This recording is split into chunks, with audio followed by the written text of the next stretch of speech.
The Mysterious Stranger. Chapter 1. It was in 1590 winter. Austria was far away from the world and asleep. It was still the Middle Ages in Austria and promised to remain so forever.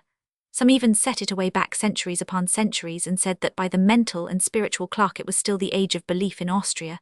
But they meant it as a compliment, not a slur, and it was so taken, and we were all proud of it.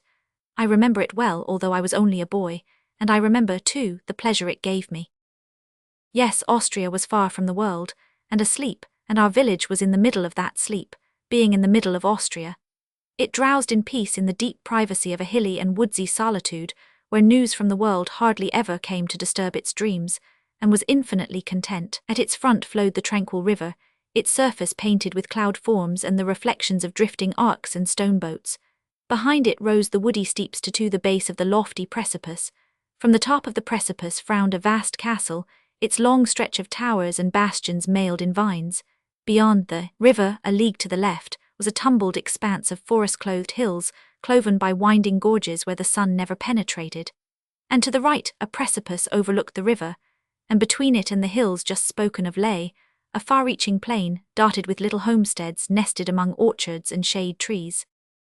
The whole region for leagues around was the hereditary property of a prince, whose servants kept the castle always in perfect condition for occupancy, but neither he nor his family came there oftener than once in 5 years. When they came, it was as if the Lord of the world had arrived, and had brought all the glories of its kingdoms along, and when they went they left a calm behind which was like the deep sleep which follows an orgy. Eseldorf was a paradise for us boys. We were not overmuch pestered with schooling. Mainly we were trained to be good Christians, to revere the Virgin, the Church, and the saints above everything. Beyond these matters we were not required to know much, and in fact not allowed to. Knowledge was not good for the common people, and could make them discontented with the lot which God had appointed for them, and God would not endure discontentment with his plans. We had 2 priests. One of 3 them, Father Adolf, was a very zealous and strenuous priest, much considered. There may have been better priests in some ways than Father Adolf, but there was never one in our commune who was held in more solemn and awful respect. This was because he had absolutely no fear of the devil. He was the only Christian I have ever known of whom that could be truly said. People stood in deep dread of him on that account, for they thought that there must be something supernatural about him, else he could not be so bold and so confident. All men speak in bitter disapproval of the devil, but they do it reverently, not flippantly. But Father Adolf's way was very different. He called him by every name he could lay his tongue to, and it made every one shudder that heard him, and often he would even speak of him scornfully and scoffingly. Then the people crossed themselves and went quickly out of his presence, fearing that something fearful might happen. Father Adolf had actually met Satan face to face more than once and defied him. This was known to be so. Father Adolf said it himself. He never made any secret of it but spoke it right out. And that he was speaking true there was proof in at least one instance, for on that occasion he quarrelled with the enemy and intrepidly threw his bottle at him. And there, upon the wall of his study, was the ruddy splotch where it struck and broke. But it was Father Peter, the other priest, that we all loved best and were sorriest for. Some people charged him with talking around in conversation that God was all goodness, and would find a way to save all his poor human children. It was a horrible thing to say, but there was never any absolute proof that Father Peter said it, and it was out of character for him to say it too, for he was always good and gentle and truthful. He wasn't charged with saying it in the pulpit, where all the congregation could hear and testify, but only outside in talk, and it is easy for enemies to manufacture that. Father Peter had an enemy, and a very powerful one, the astrologer who lived in a tumbled old tower up the valley, and put in his nights studying the stars. Every one knew he could foretell wars and famines, though that was not so hard, for there was always a war and generally a famine somewhere. But he could also read any man's life through the stars in a big book he had, and find lost property, and every one in the village except Father Peter stood in awe of him. Even Father Adolf, who had defied the devil, had a wholesome respect for the astrologer when he came through our village wearing his tall, pointed hat and his long flowing robe with stars on it, carrying his big book, and a staff which was known to have magic power. The bishop himself sometimes listened to the astrologer. It was said, for besides studying the stars and prophesying, the astrologer 5 made a great show of piety, which would impress the bishop of course. But Father Peter took no stock in the astrologer. He denounced him openly as a charlatan, a fraud with no valuable knowledge of any kind, or powers beyond those of an ordinary and rather inferior human being, which naturally made the astrologer hate Father Peter and wish to ruin him. It was the astrologer, as we all believed, who originated the story about Father Peter's shocking remark and carried it to the bishop. It was said that Father Peter had made the remark to his niece Margaret, though Margaret denied it and implored the bishop to believe her and spare her old uncle from poverty and disgrace. But the bishop wouldn't listen. He suspended Father Peter indefinitely, though he wouldn't go so far as to excommunicate him on the evidence of only one witness, and now Father Peter had been out a couple of years, and our other priest, Father Adolf, had his flock. Those had been hard years for the old priest and Margaret.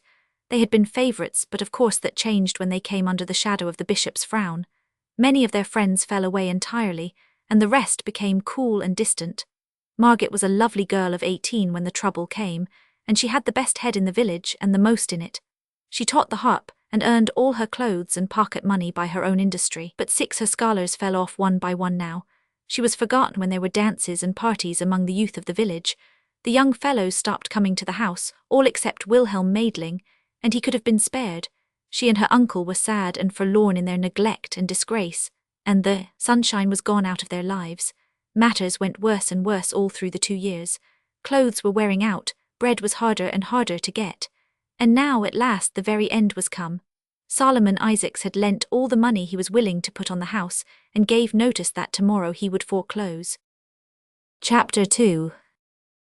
3 of us boys were always together, and had been so from the cradle, being fond of one another from the beginning, and this affection deepened as the years went on. Nikolaus Baumann, son of the principal judge of the local court. Seppi Wohlmeyer, son of the keeper of the principal inn, the Golden Stag, which had a nice garden with shade trees reaching down to the riverside and pleasure boats for hire. And I was the 3rd Theodor Fischer, son of the church organist who was also leader of the village musicians, teacher of the violin, composer, tax collector of the commune, sexton, and in other ways a useful citizen, and respected by all. We knew the hills and the woods as well as the birds knew them, for we were always roaming them when we had leisure, at least when we were not swimming or boating or fishing or playing on the ice or sliding downhill. And we had the run of the castle park, and very few had that. It was because we were pets of the oldest serving man in the castle, Felix Brandt, and often we went there nights to hear him talk about old times and strange things, ate and to smoke with him. He taught us that, and to drink coffee, for he had served in the wars and was at the siege of Vienna, and there, when the Turks were defeated and driven away, among the captured things were bags of coffee, and the Turkish prisoners explained the character of it and how to make a pleasant drink out of it. And now he always kept coffee by him, to drink himself and also to astonish the ignorant with. When it stormed he kept us all night, and while it thundered and lightened outside he told us about ghosts and horrors of every kind, and of battles and murders and mutilations, and such things, and made it pleasant and cozy inside. And he told these things from his own experience largely. He had seen many ghosts in his time, and witches and enchanters, and once he was lost in a fierce storm at midnight in the mountains, and by the glare of the lightning had seen the wild huntsman rage on the blast with his spectre dogs, chasing after him through the driving cloud-rack. Also he had seen an incubus once, and several times he had seen the great bat that sucks the blood from the necks of people while they are asleep, fanning them softly with its wings, and so keeping them drowsy till they die.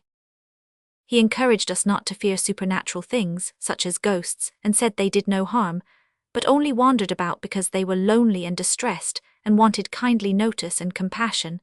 And in time we learned not to be afraid, and even went down with him in the night to the haunted chamber in the dungeons of the castle. The ghost appeared only once, and it went by very dim to the sight and floated noiseless through the air, and then disappeared, and we scarcely trembled, he had taught us so well. He said it came up sometimes in the night and woke him by passing its clammy hand over his face, but it did him no hurt, it only wanted sympathy and notice.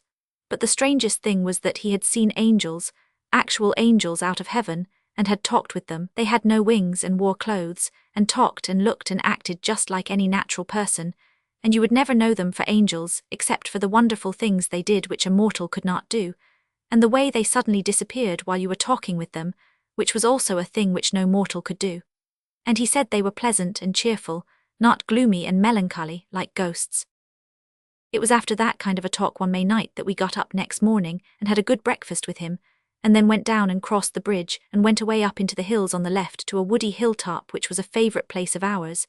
And there we stretched out on the grass in the shade to rest and smoke and talk over these strange things, for they were in our minds yet and impressing us. But we couldn't tend smoke, because we had been heedless and left our flint and steel behind. Soon there came a youth strolling toward us through the trees, and he sat down and began to talk in a friendly way, just as if he knew us. But we did not answer him, for he was a stranger and we were not used to strangers and were shy of them. He had new and good clothes on, and was handsome and had a winning face and a pleasant voice, and was easy and graceful and unembarrassed, not slouchy and awkward and diffident like other boys. We wanted to be friendly with him but didn't know how to begin. Then I thought of the pipe and wondered if it would be taken as kindly meant if I offered it to him. But I remembered that we had no fire, so I was sorry and disappointed. But he looked up bright and pleased and said, "Fire, oh, that is easy, I will furnish it." I was so astonished I couldn't speak, for I had not said anything.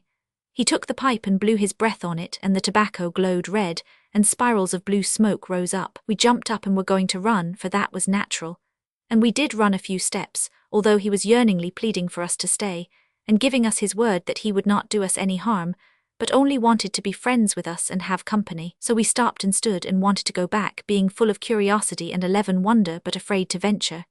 He went on coaxing in his soft, persuasive way, and when we saw that the pipe did not blow up and nothing happened, our confidence returned by little and little, and presently our curiosity got to be stronger than our fear, and we ventured back, but slowly and ready to fly at any alarm. He was bent on putting us at ease, and he had the right art. One could not remain doubtful and timorous where a person was so earnest and simple and gentle, and talked so alluringly as he did. No, he won us over, and it was not long before we were content and comfortable and chatty and glad we had found this new friend. When the feeling of constraint was all gone, we asked him how he had learned to do that strange thing, and he said he hadn't learned it at all. It came natural to him, like other things, other curious things. What ones?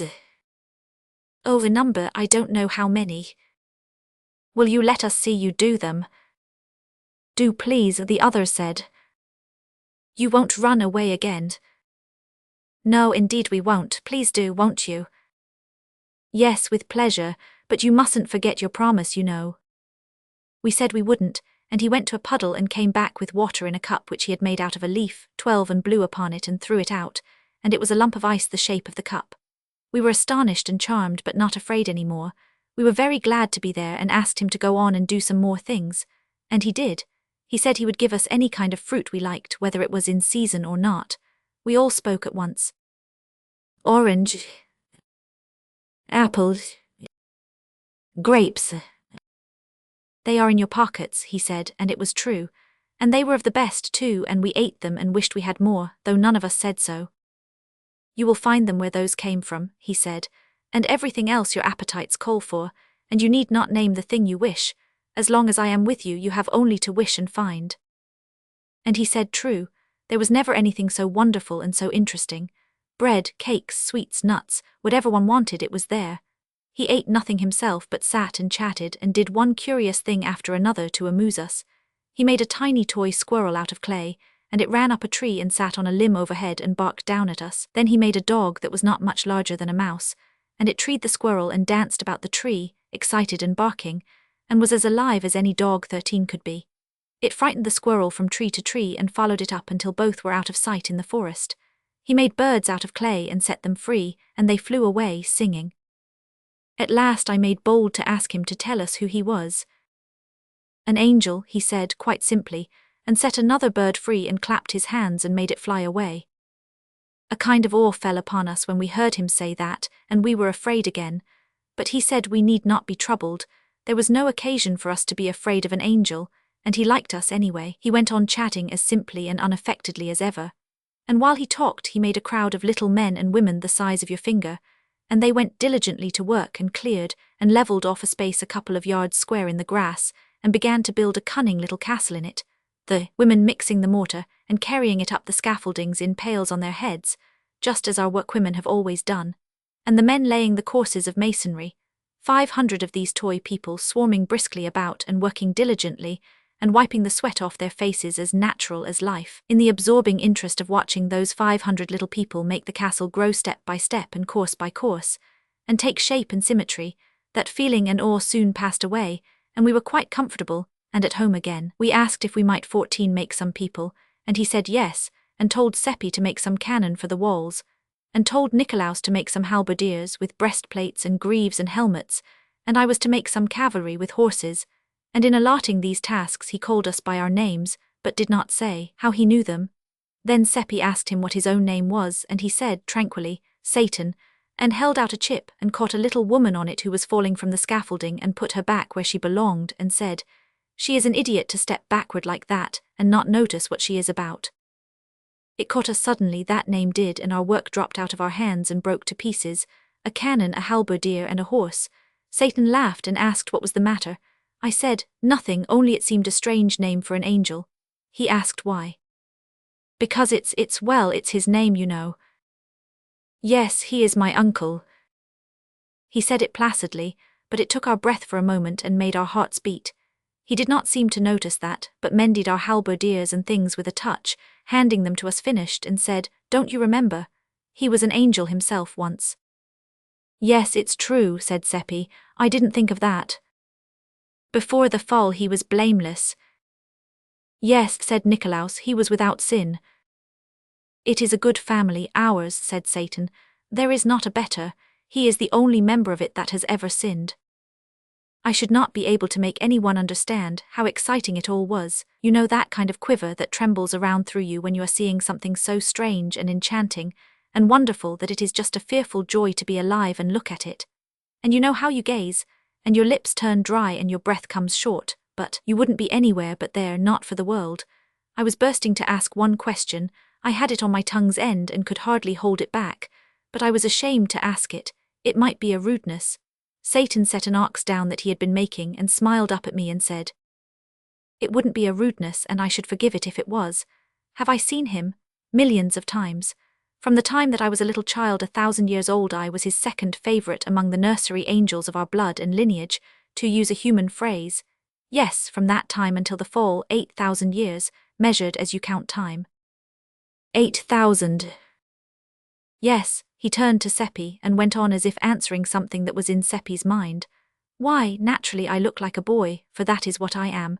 With us what you call time is a spacious thing. It takes a long stretch of it to grow an angel to full age." There was a question in 16 my mind, and he turned to me and answered it. "I am 16,000 years old, counting as you count." Then he turned to Nicolaus and said, "No, the fall did not affect me nor the rest of the relationship. It was only he that I was named for who ate of the fruit of the tree, and then beguiled the man and the woman with it. We others are still ignorant of sin. We are not able to commit it. We are without blemish and shall abide in that estate always." We, 2 of the little workmen, were quarrelling, and in buzzing little bumblebee voices they were cursing and swearing at each other. Now came blows and blood. Then they locked themselves together in a life-and-death struggle. Satan reached out his hand and crushed the life out of them with his fingers, threw them away, wiped the red from his fingers on his handkerchief, and went on talking where he had left off.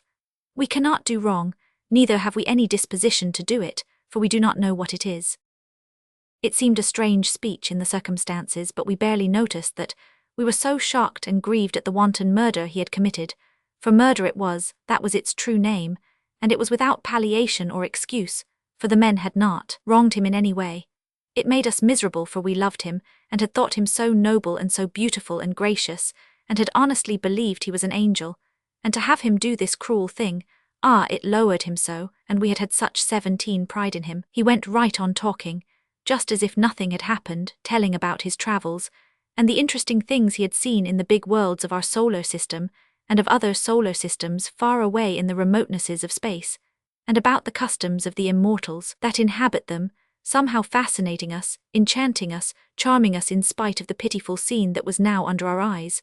For the wives of the little dead men had found the crushed and shapeless bodies and were crying over them, and sobbing and lamenting, and a priest was kneeling there with his hands crossed upon his breast, praying, and crowds of pitying friends were massed about them, reverently uncovered with their bare heads bowed, and many with the tears running down, a scene which Satan paid no attention to until the small noise of the weeping and praying began to annoy him. Then he reached out and took the heavy board seat out of our swing and brought it down and mashed all those people into the earth just as if they had been flies, and went on talking just the same.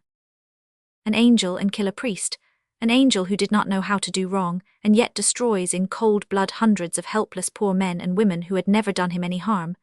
It made us sick to see that awful deed, and to think that none of those poor creatures was prepared except the priest, for none of them had ever heard a mass or seen a church. And we were witnesses. We had seen 18 these murders done, and it was our duty to tell, and let the law take its course. But he went on talking right along, and worked his enchantments upon us again with that fatal music of his voice. He made us forget everything. We could only listen to him and love him and be his slaves, to do with us as he would. He made us drunk with the joy of being with him, and of looking into the heaven of his eyes, and of feeling the ecstasy that thrilled along our veins from the touch of his hand. Chapter 3. The stranger had seen everything, he had been everywhere, he knew everything, and he forgot nothing. What another must study, he learned at a glance.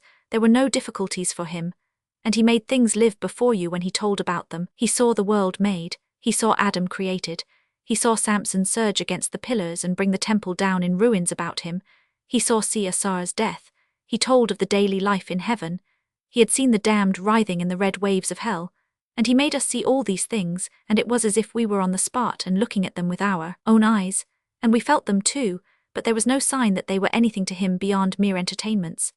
Those visions of hell, those poor babes and women and girls and lads and men shrieking and supplicating in anguish, why, we could hardly bear it, but he was as bland about it as if it had been so many imitation rats in an artificial fire. And always when he was talking about men and women here on the earth and their doings, even their grandest and sublimest, we were secretly ashamed, for his manner 20 showed that to him they and their doings were of paltry poor consequence. Often you would think he was talking about flies, if you didn't know. Once he even said, in so many words, that our people down here were quite interesting to him, notwithstanding they were so dull and ignorant and trivial and conceited, and so diseased and rickety, and such a shabby, poor, worthless lot all around. He said it in a quite matter-of-course way, and without bitterness, just as a person might talk about bricks or manure or any other thing that was of no consequence and hadn't feelings. I could see he meant no offence, but in my thoughts I set it down as not very good manners. Manners, he said, why, it is merely the truth, and truth is good manners. Manners are a fiction. The castle is done, do you like it? The lightning blazed out flash upon flash, and set the castle on fire. Anyone would have been obliged to like it. It was lovely to look at. It was so shapely and fine, and so cunningly perfect in all its particulars, even to the little flags waving from the turrets. Satan said we must put the artillery in place now, and station the halberdiers and display the cavalry. Our men and horses were a spectacle to see. They were so little like what they were intended for of course we had no art in making such things. Satan said they were the worst he had seen, and when he touched them and made them alive, it was just ridiculous the way they acted.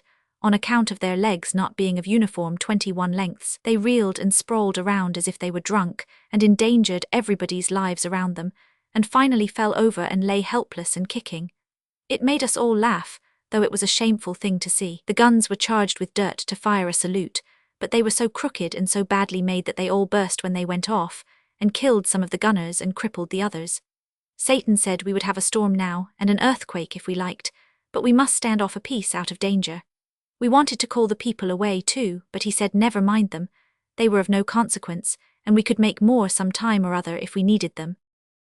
A small storm cloud began to settle down black over the castle, and the miniature lightning and thunder began to play, and the ground to quiver, and the wind to pipe and wheeze, and the rain to fall, and all the people flocked into the castle for shelter. The clouds settled down blacker and blacker, and one could see the castle only dimly through it. The lightning blazed out flash upon flash and pierced the castle and set it on fire, and the flames shone out red and fierce through the cloud, and the people came flying out shrieking, but Satan brushed them back, paying no attention to our begging and crying and imploring. And in the midst of the howling of the wind and volleying of the thunder the magazine blew up, the earthquake rent 22 the ground wide, and the castle's wreck and ruin tumbled into the chasm, which swallowed it from sight and closed upon it, with all that innocent life, not one of the 500 poor creatures escaping. Our hearts were broken, we could not keep from crying. Don't cry, Satan said, they were of no value. But they are gone to hell. Oh, it is no matter, we can make plenty more. It was of no use to try to move him. Evidently he was wholly without feelings and could not understand. He was full of bubbling spirits, and as gay as if this were a wedding instead of a fiendish massacre, and he was bent on making us feel as he did, and of course his magic accomplished his desire. It was no trouble to him, he did whatever he pleased with us. In a little while we were dancing on that grave, and he was playing to us on a strange, sweet instrument which he took out of his pocket, and the music, but there is no music like that unless perhaps in heaven, and that was where he brought it from, he said.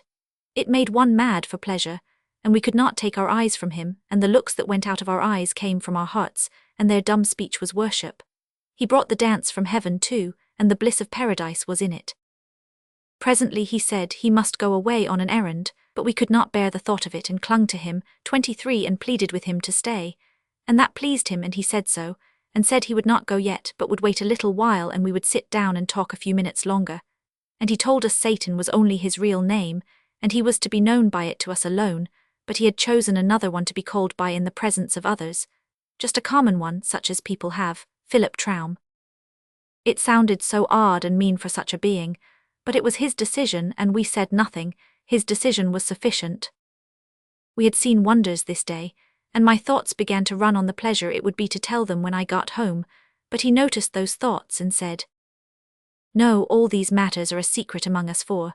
I do not mind your trying to tell them if you like, but I will protect your tongues, and nothing of the secret will escape from them." It was a disappointment, but it couldn't be helped, and it cost us a sigh or two. We talked pleasantly along, and he was always reading our thoughts and responding to them, and it seemed to me that this was the most wonderful of all the things he did, but he interrupted my musings and said, "No, it would be wonderful for you, but it is not wonderful for me. I am not limited like you. I am not subject to human conditions. I can measure and understand 24 your human weaknesses, for I have studied them, but I have none of them.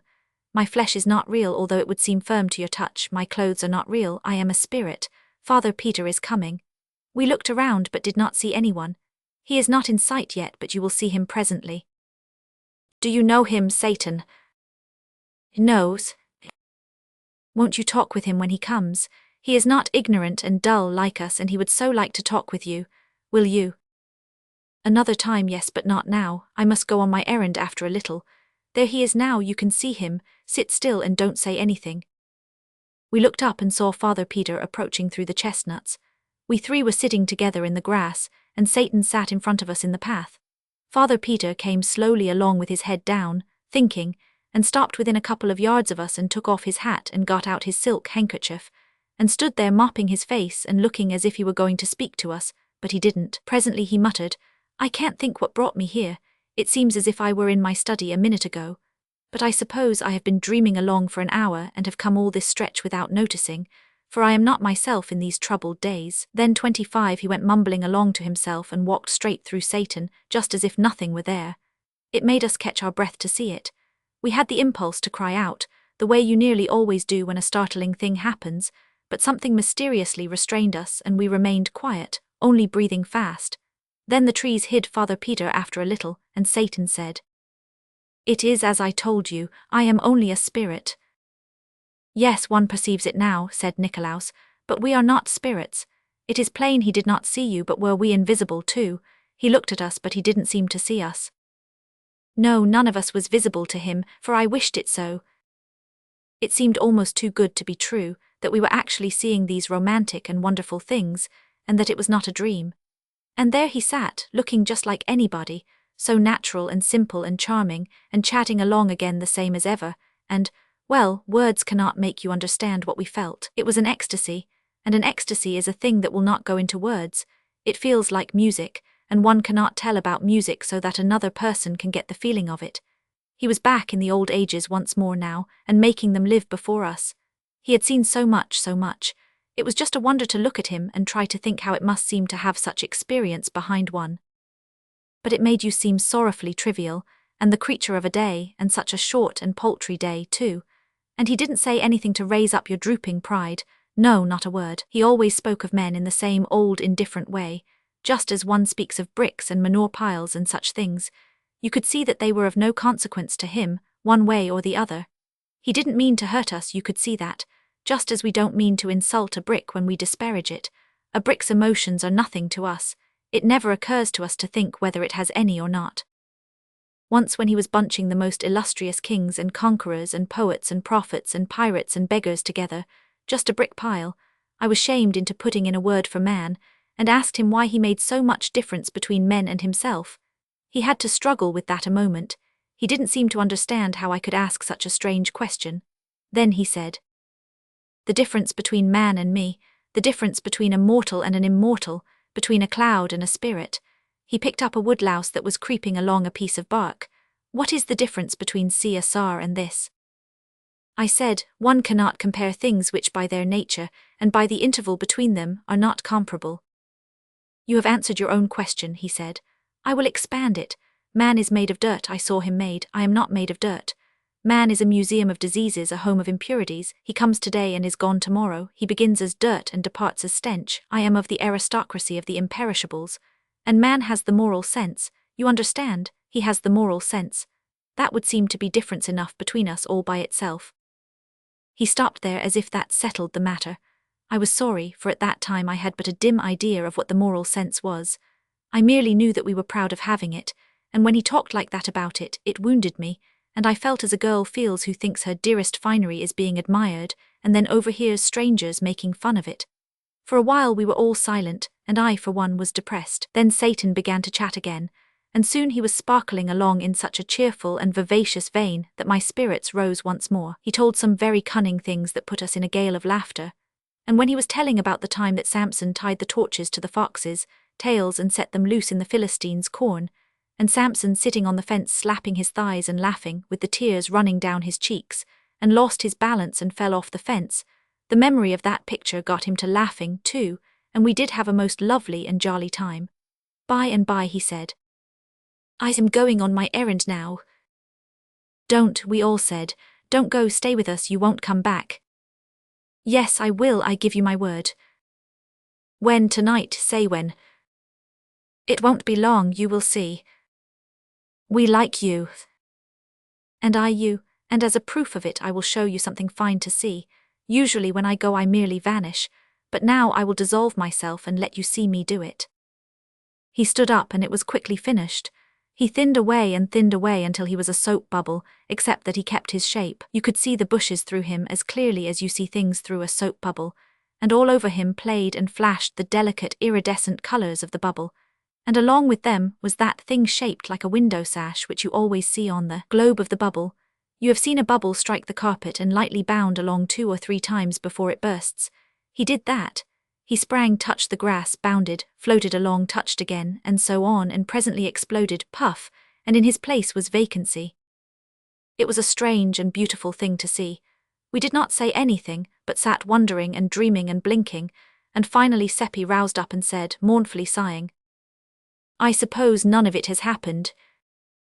Nikolaus sighed and said about the same. I was miserable to hear them say it, for it was the same cold fear that was in my own mind. Then we saw poor old Father Peter wandering along back, with his head bent down, searching the ground. When he was pretty close to us he looked up and saw us and said, "How long have you been here, boys?" "A little while, Father." "Then it is since I came by, and maybe you can help me. Did you come up by the path?" "Yes, Father." "That is good, I came the same way. I have lost my wallet. There wasn't much in it, but a very little is much to me, for it was all I had. I suppose you haven't seen anything of it." "No, Father, but we will help you hunt." "It is what I was going to ask you. Why, here it is." We hadn't noticed it, yet there it lay, right where Satan stood when he began to melt, if he did melt and it wasn't a delusion. Father Peter picked it up and looked very much surprised. "It is mine," he said, "but not the contents. This is fat, mine was flat, mine was light, this is heavy." He opened it, it was stuffed as full as it could hold with gold coins. He let us gaze our fill, and of course we did gaze 30, for we had never seen so much money at one time before. All our mouths came open to say Satan did it, but nothing came out. There it was, you see, we couldn't tell what Satan didn't want told, he had said so himself. "Boys, did you do this?" It made us laugh, and it made him laugh too, as soon as he thought what a foolish question it was. "Who has been here?" Our mouths came open to answer, but stood so for a moment, because we couldn't say nobody, for it wouldn't be true, and the right word didn't seem to come. Then I thought of the right one and said it. Not a human being. That is so, said the others, and let their mouths go shut. It is not so, said Father Peter, and looked at us very severely. I came by here a while ago and there was no one here, but that is nothing, someone has been here since. I don't mean to say that the person didn't pass here before you came, and I don't mean to say you saw him, but someone did pass that I know. On your honor, you saw no one. Not a human being. That is sufficient, I know you are telling me the truth. He began to count the money on the path, we on our knees eagerly helping to stack it in little piles. It's 1,100 ducats odd, he said. Oh dear, if it were only mine, and I need it so, and his voice broke and his lips quivered. It is yours, sir, we all cried out at once, every heller. No, it isn't mine, only 4 ducats are mine, the rest. He fell to dreaming, poor old soul, and caressing some of the coins in his hands, and forgot where he was, sitting there on his heels with his old grey head bare. It was pitiful to see. No, he said, waking up, it isn't mine, I can't account for it, I think some enemy, it must be a trap. Nicolaus said, Father Peter, with the exception of the astrologer, you haven't a real enemy in the village, nor Margit either, and not even a half-enemy that's rich enough to chance 1,100 ducats to do you a mean turn. I'll ask you if that's so or not. He couldn't get around that argument, and it cheered him up. But it isn't mine, you see, it isn't mine in any case. He said it in a wistful way, like a person that wouldn't be sorry but glad if anybody would contradict him. It is yours, Father Peter, and we are witness to it, aren't we, boys? Yes, we are, and we'll stand by it too. Bless your hearts, you do almost persuade me, you 32 do indeed. If I had only 100 odd ducats of it, the house is mortgaged for it, and we've no home for our heads if we don't pay tomorrow, and that 4 ducats is all we've got in the... It's yours, every bit of it, and you've got to take it. We are bail that it's all right. Aren't we, Theodor? Aren't we, Seppi? We too said yes, and Nicolaus stuffed the money back into the shabby old wallet, and made the owner take it. So he said he would use 200 of it, for his house was good enough security for that, and would put the rest at interest till the rightful owner came for it. And on our side we must sign a paper showing how he got the money, a paper to show to the villagers as proof that he had not got out of his troubles dishonestly. Chapter 4. It made immense talk next day, when Father Peter paid Solomon Isaacs in gold and left the rest of the money with him at interest. Also, there was a pleasant change. Many people called at the house to congratulate him, and a number of cool old friends became kind and friendly again, and to top all, Margit was invited to a party. And there was no mystery. Father Peter told the whole circumstance just as it happened, and said he could not account for it, only it was the plain hand of Providence, so far as he could see.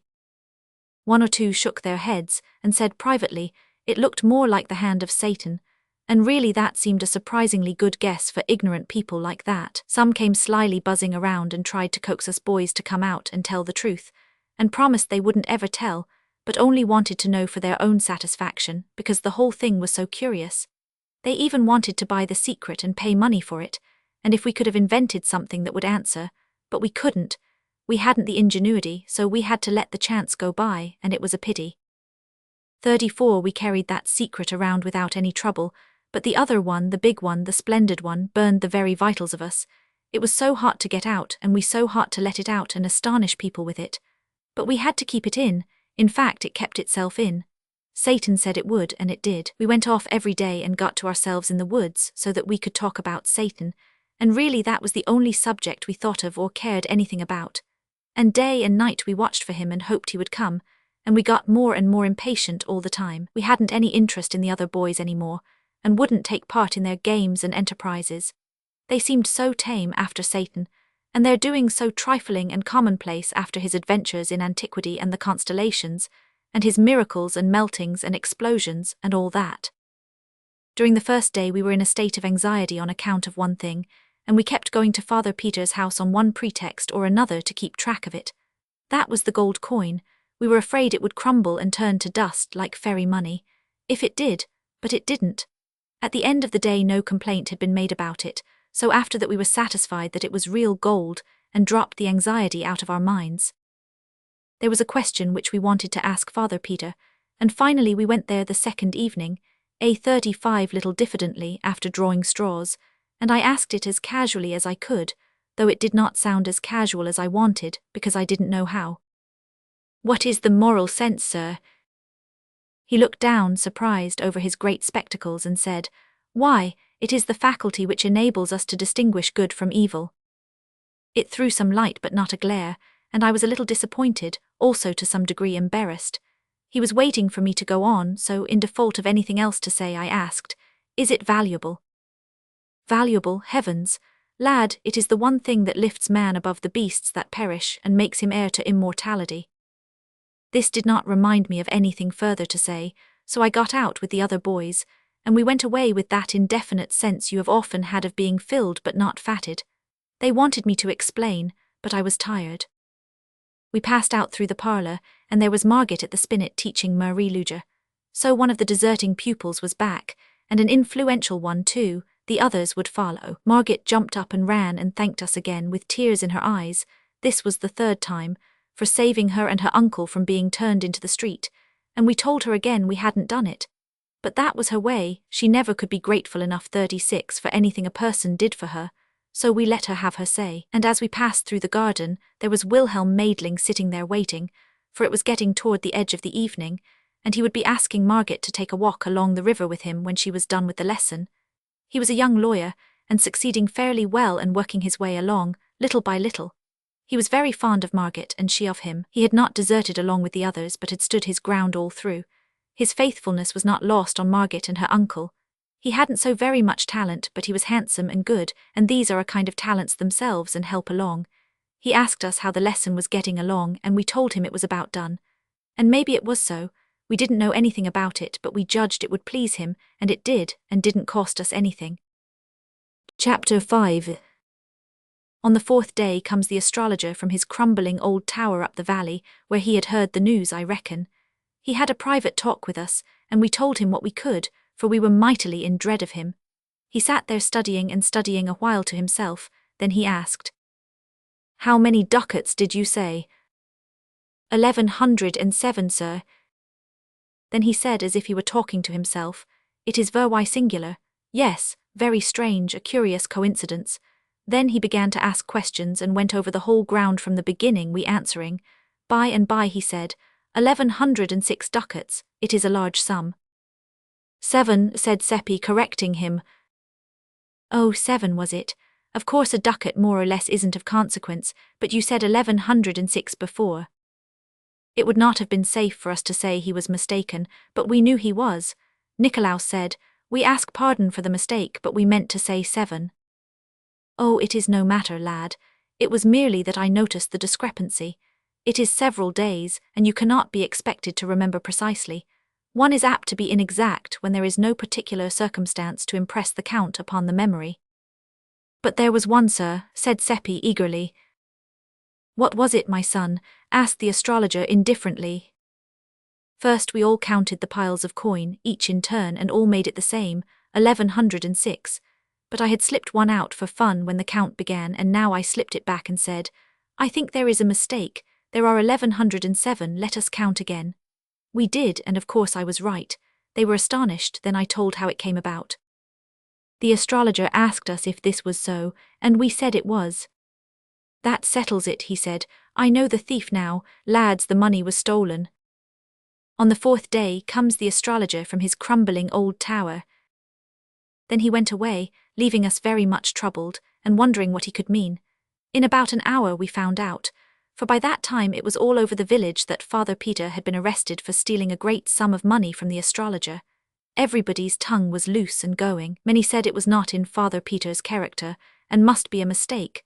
But the others shook their heads, and said misery, and want could drive a suffering 39 man to almost anything. About one detail there were no differences.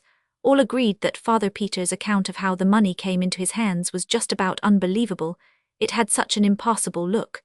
They said it might have come into the astrologer's hands in some such way, but into Father Peter's never.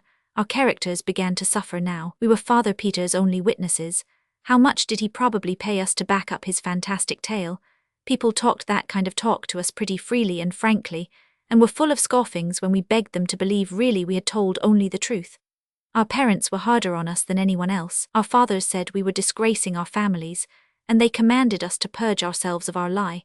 And there was no limit to their anger when we continued to say we had spoken true. Our mothers cried over us and begged us to give back our bribe and get back our honest names and save our families from shame, and come out and honorably confess. And at last we were so worried and harassed that we tried to tell the whole thing, Satan and all. But no, it wouldn't come out. We were hoping and longing all the time that Satan would come and help us out of our trouble, but there was no sign of him. Within an hour after the astrologer's talk with us, Father Peter was in prison and the money sealed up and in the hands of the officers of the law. The money was in 40 a bag, and Solomon Isaacs said he had not touched it since he had counted it. His oath was taken that it was the same money, and that the amount was 1,107 ducats. Father Peter claimed trial by the ecclesiastical court, but our other priest, Father Adolf, said an ecclesiastical court hadn't jurisdiction over a suspended priest. The bishop upheld him. That settled it. The case would go to trial in the civil court. The court would not sit for some time to come. Wilhelm Maidling would be Father Peter's lawyer, and do the best he could, of course, but he told us privately that a weak case on his side, and all the power and prejudice on the other made the outlook bad. So Margaret's new happiness died a quick death. No friends came to condole with her, and none were expected. An unsigned note withdrew her invitation to the party. There would be no scholars to take lessons. How could she support herself? She could remain in the house, for the mortgage was paid off, though the government and not poor Solomon Isaacs had the mortgage money in its grip for the present. Old Ursula, who was cook, chambermaid, housekeeper, laundress, and everything else for Father Peter, and had been Margaret's nurse in earlier years, said God would provide. But she said that from habit, for she was a good Christian. She meant to help in the providing to make sure if she could find a way. We boys wanted to go and see Margaret and show friendliness 41 for her, but our parents were afraid of offending the community and wouldn't let us. The astrologer was going around inflaming everybody against Father Peter, and saying he was an abandoned thief and had stolen 1,107 gold ducats from him. He said he knew he was a thief from that fact, for it was exactly the sum he had lost, and which Father Peter pretended he had found. In the afternoon of the 4th day after the catastrophe, old Ursula appeared at our house and asked for some washing to do, and begged my mother to keep this secret, to save Margaret's pride, who would stop this project if she found it out. Yet Margaret had not enough to eat and was growing weak. Ursula was growing weak herself, and showed it, and she ate of the food that was offered her like a starving person, but could not be persuaded to carry any home, for Margaret would not eat charity food. She took some clothes down to the stream to wash them, but we saw from the window that handling the bat was too much for her strength, so she was called back and a trifle of money offered her, which she was afraid to take lest Margaret should suspect. Then she took it, saying she would explain that she found it in the road. To keep it from being a lie and damning her soul, she got me to drop it while she watched. Then she went along by there and found it, and exclaimed with surprise and joy, and picked it up and went her way. Like the rest of the village, she could tell 42 everyday lies fast enough, and without taking any precautions against fire and brimstone on their account. But this was a new kind of lie, and it had a dangerous look because she hadn't had any practice in it. After a week's practice it wouldn't have given her any trouble. It is the way we are made. I was in trouble, for how would Margaret live? Ursula could not find a coin in the road every day, perhaps not even a second one. And I was ashamed too for not having been near Margaret, and she so in need of friends, but that was my parents' fault, not mine, and I couldn't help it. I was walking along the path, feeling very downhearted, when a most cheery and tingling freshening up sensation went rippling through me, and I was too glad for any words, for I knew by that sign that Satan was by. I had noticed it before. Next moment he was alongside of me, and I was telling him all my trouble and what had been happening to Margaret and her uncle. While we were talking, we turned a curve and saw old Ursula resting in the shade of a tree, and she had a lean stray kitten in her lap and was petting it. I asked her where she got it, and she said it came out of the woods and followed her, and she said it probably hadn't any mother or any friends, and she was going to take it home and take care of it. Satan said, "I understand you are very poor. Why do you want 43 to add another mouth to feed? Why don't you give it to some rich person?" Ursula bridled at this and said, "Perhaps you would like to have it. You must be rich with your fine clothes and quality airs." Then she sniffed and said, "Give it to the rich, the idea. The rich don't care for anybody but themselves. It's only the poor that have feeling for the poor and help them. The poor and God. God will provide for this kitten." "What makes you think so?" Ursula's eyes snapped with anger. "Because I know it," she said. "Not a sparrow falls to the ground without his seeing it." "But it falls just the same. What good is seeing it fall?" Old Ursula's jaws worked, but she could not get any word out for the moment, she was so horrified. When she got her tongue she stormed out, "Go about your business, you puppy, or I will take a stick to you." I could not speak, I was so scared. I knew that with his notions about the human race Satan would consider it a matter of no consequence to strike her dead, there being plenty more. But my tongue stood still, I could give her no warning. But nothing happened. Satan remained tranquil and indifferent.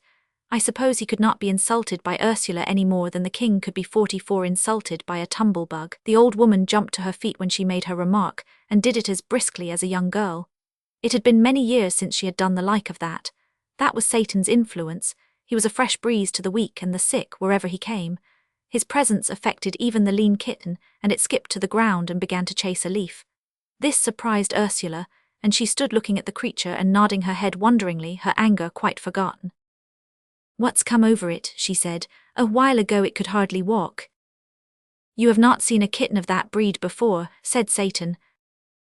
Ursula was not proposing to be friendly with the mocking stranger, and she gave him an ungentle look and retorted, "Who asked you to come here and pester me, I'd like to know? And what do you know about what I've seen and what I haven't seen? You haven't seen a kitten with the hairspines on its tongue pointing to the front, have you?" "No, nor you either." "Well, examine this one and see." Ursula was become pretty spry, but the kitten was spryer and she could not catch it and had to give it up. Then Satan said, "Give it a name and maybe it will come." Ursula tried several names, but the kitten was not interested.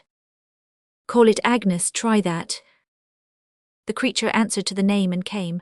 Ursula examined its tongue. "Upon my word it's true," she said. "I have not seen this kind of a cat before. Is it yours?" "No." "Then how did you know its name so pat?" "Because all cats of that breed are named Agnes. They will not answer to any other." Ursula was impressed. "It is the most wonderful thing."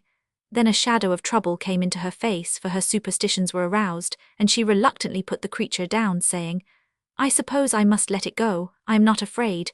"No, not exactly that, though the priest, well, I've heard people, indeed many people, and besides it is quite well now and can take care of itself." She sighed and turned to go, murmuring, "It is such a pretty one too, and would be such company, and the house is so sad and lonesome these troubled days.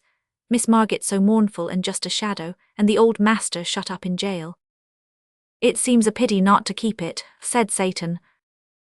Ursula turned quickly, just as if she were hoping someone would encourage her. "Why?" she asked wistfully. "Because this breed brings luck." "Does it? Is it true? Young man, do you know it to be true? How does it bring luck?" "Well, it brings money anyway." Ursula looked disappointed. "Money? A cat bring money? The idea, you could never sell it here. People do not buy cats here, one can't even give them away." She turned to go. "I don't mean sell it, I mean have an income from it. This kind is called the lucky cat. Its owner finds 4 silver groschen in his pocket every morning." I saw the indignation rising in the old woman's face. She was insulted. This boy was making fun of her. That was her thought. She thrust her hands into her pockets and straightened up to give him a piece of her mind. Her temper was all up and hot. Her mouth came open and let out 3 words of a bitter sentence, then it fell silent, and the anger in her face turned to surprise or wonder or fear or something, and she slowly brought out her hands from her pockets and opened them and held them so. In one was my piece of money, in the other lay 4 silver groschen. She gazed a little while, perhaps to see if the groschen would vanish away. Then she said fervently, it's true, and I'm ashamed and beg forgiveness, oh dear master and benefactor." And she ran to Satan and kissed his hand, over and over again. According to the Austrian custo in her heart, she probably believed it was a witch-cat and an agent of the devil. But no matter, it was all the more certain to be able to keep its contract and furnish a daily, good living for the family, for in matters of finance even the piousest of our peasants would have more confidence in an arrangement with the devil than with an archangel. Ursula started homeward, with Agnes in her arms, and I said I wished I had her privilege of seeing Margit. Then I caught my breath, for we were there in the parlour, and Margit standing looking at us astonished. She was feeble and pale, but I knew that those conditions would not last in Satan's atmosphere, and it turned out so. I introduced Satan, that is, Philip Traum, and we sat down and talked. There was no constraint, we were simple folk in our village, and when a stranger was a pleasant person we were soon friends. Margit wondered how we got in without her hearing us. Traum said the door was open, and we walked in and waited until she should turn around and greet us. This was not true. No door was open. We entered through the walls or the roof or down the chimney or somehow. But no matter what Satan wished a person to believe, the person was sure to believe, and so Margit was quite satisfied with that explanation. And then the main part of her mind was on Traum anyway. She couldn't keep her eyes off him, he was so beautiful. That gratified me and made me proud. 48, I hoped he would show off some, but he didn't. He seemed only interested in being friendly and telling lies. He said he was an orphan. That made Margit pity him. The water came into her eyes. He said he had never known his mama. She passed away while he was a young thing, and said his papa was in shattered health and had no property to speak of, in fact, none of any earthly value.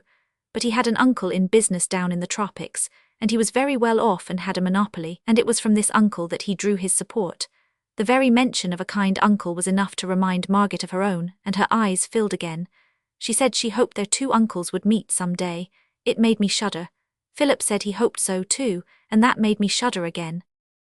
Maybe they will, said Margit. Does your uncle travel much? Oh yes, he goes all about. He has business everywhere. And so they went on chatting, and poor Margit forgot her sorrows for one little while anyway. It was probably the only really bright and cheery hour she had known lately. I saw she liked Philip, and I knew she would. And when he told her he was studying for the ministry, I could see that she liked him better than ever.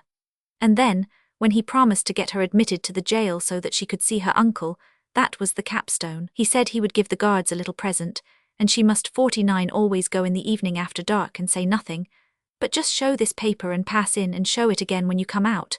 And he scribbled some queer marks on the paper and gave it to her, and she was ever so thankful, and right away was in a fever for the sun to go down. For in that old, cruel time prisoners were not allowed to see their friends, and sometimes they spent years in the jails without ever seeing a friendly face. I judged that the marks on the paper were an enchantment, and that the guards would not know what they were doing, nor have any memory of it afterward. And that was indeed the way of it. Ursula put her head in at the door now and said, "Supper's ready, miss."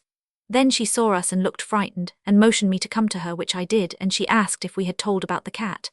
I said no, and she was relieved and said please don't, for if Miss Margit knew, she would think it was an unholy cat and would send for a priest, and have its gifts all purified out of it, and then there wouldn't be any more dividends. So I said we wouldn't tell, and she was satisfied. Then I was beginning to say goodbye to Margit, but Satan interrupted and said, ever so politely, well, I don't remember just the words, but anyway he as good as invited himself to supper, and me too. Of course Margit was miserably embarrassed, for she had no reason to suppose there would be half enough for a sick bird. Ursula heard him, and she came straight 50 into the room, not a bit pleased. At first she was astonished to see Margit looking so fresh and rosy, and said so. Then she spoke up in her native tongue, which was Bohemian, and said, as I learned afterward, "Send him away, Miss Margit, there's not victuals enough." Before Margit could speak, Satan had the word and was talking back at Ursula in her own language, which was a surprise to her and for her mistress too. He said, "Didn't I see you down the road a while ago?" "Yes, sir." "Ah, that pleases me, I see you remember me." He stepped to her and whispered, "I told you it is a lucky cat, don't be troubled, it will provide." That sponged the slate of Ursula's feelings clean of its anxieties, and a deep financial joy shone in her eyes. The cat's value was augmenting. It was getting full time for Margit to take some sort of notice of Satan's invitation, and she did it in the best way, the honest way that was natural to her. She said she had little to offer, but that we were welcome if we would share it with her. We had supper in the kitchen, and Ursula waited at table. A small fish was in the frying pan, crisp and brown and tempting, and one could see that Margit was not expecting such respectable food as this. Ursula brought it, and Margit divided it between Satan and me, declining to take any of it herself, and was beginning to say she did 51 not care for fish today, but she did not finish the remark. It was because she noticed that another fish had appeared in the pan. She looked surprised but did not say anything. She probably meant to inquire of Ursula about this later. There were other surprises, flesh and game and wines and fruits, things which had been strangers in that house lately, but Margit made no exclamations and now even looked unsurprised, which was Satan's influence, of course. Satan talked right along and was entertaining and made the time pass pleasantly and cheerfully, and although he told a good many lies it was no harm in him, for he was only an angel and did not know any better. They do not know right from wrong, I knew this because I remembered what he had said about it. He got on the good side of Ursula. He praised her to Margit confidentially, but speaking just loud enough for Ursula to hear. He said she was a fine woman, and he hoped someday to bring her and his uncle together. Very soon Ursula was mincing and simpering around in a ridiculous, girly way, and smoothing out her gown and prinking at herself like a foolish old hen, and all the time pretending she was not hearing what Satan was saying. I was ashamed, for it showed us to be what Satan considered us, a silly race and trivial. Satan said his uncle entertained a great deal, and to have a clever woman presiding over the festivities would double the attractions of the place. 52, but your uncle is a gentleman, isn't he? Asked Margit. Yes, said Satan indifferently. Some even call him a prince out of compliment, but he is not bigoted. To him personal merit is everything, rank nothing. My hand was hanging down by my chair. Agnes came along and licked it. By this act a secret was revealed. I started to say, it is all a mistake. This is just a common, ordinary cat. The hair needles on her tongue point inward, not outward. But the words did not come because they couldn't. Satan smiled upon me and I understood. When it was dark, Margit took food and wine and fruit in a basket and hurried away to the jail, and Satan and I walked toward my home. I was thinking to myself that I should like to see what the inside of the jail was like. Satan overheard the thought, and the next moment we were in the jail. We were in the torture chamber, Satan said. The rack was there and the other instruments, and there was a smoky lantern or two hanging on the walls and helping to make the place look dim and dreadful. There were people there and executioners, but as they took no notice of us, it meant that we were invisible. A young man lay bound, and Satan said he was suspected of being a heretic, and the executioners were about to inquire into it. They asked the man to confess to the charge, and he said he could not, for it was not true. Then they drove splinter after splinter under his nails, and he shrieked with 53 the pain. Satan was not disturbed, but I could not endure it and had to be whisked out of there. I was faint and sick, but the fresh air revived me, and we walked toward my home. I said it was a brutal thing. No, it was a human thing. You should not insult the brutes by such a misuse of that word. They have not deserved it, and he went on talking like that. It is like your poultry race, always lying, always claiming virtues which it hasn't got, always denying them to the higher animals which alone possess them. No brute ever does a cruel thing. That is the monopoly of those with the moral sense. When a brute inflicts pain, he does it innocently. It is not wrong, for him there is no such thing as wrong. And he does not inflict pain for the pleasure of inflicting it, only man does that, inspired by that mongrel moral sense of his, a sense whose function is to distinguish between right and wrong, with liberty to choose which of them he will do. Now what advantage can he get out of that? He is always choosing, and in 9 cases out of 10 he prefers the wrong. There shouldn't be any wrong, and without the moral sense there couldn't be any. And yet he is such an unreasoning creature that he is not able to perceive that the moral sense degrades him to the bottom layer of animated beings and is a shameful possession. Are you feeling better? Let me show you something. Chapter 6. In a moment we were in a French village. We walked through a great factory of some sort, where men and women and little children were toiling in heat and dirt and a fog of dust, and they were clothed in rags and drooped at their work, for they were worn and half-starved and weak and drowsy. Satan said, "It is some more moral sense. The proprietors are rich and very holy, but the wage they pay to these poor brothers and sisters of theirs is only enough to keep them from dropping dead with hunger. The work hours are 14 per day, winter and summer, from 6 in the morning till 8 at night, little children and all, and they walk to and from the pigsties which they inhabit, 4 miles each way, through mud and slush, rain, snow, sleet and storm daily, year in and year out. They get 4 hours of sleep. They kennel together, 3 families in a room in unimaginable filth and stench, and disease comes and they die off like flies.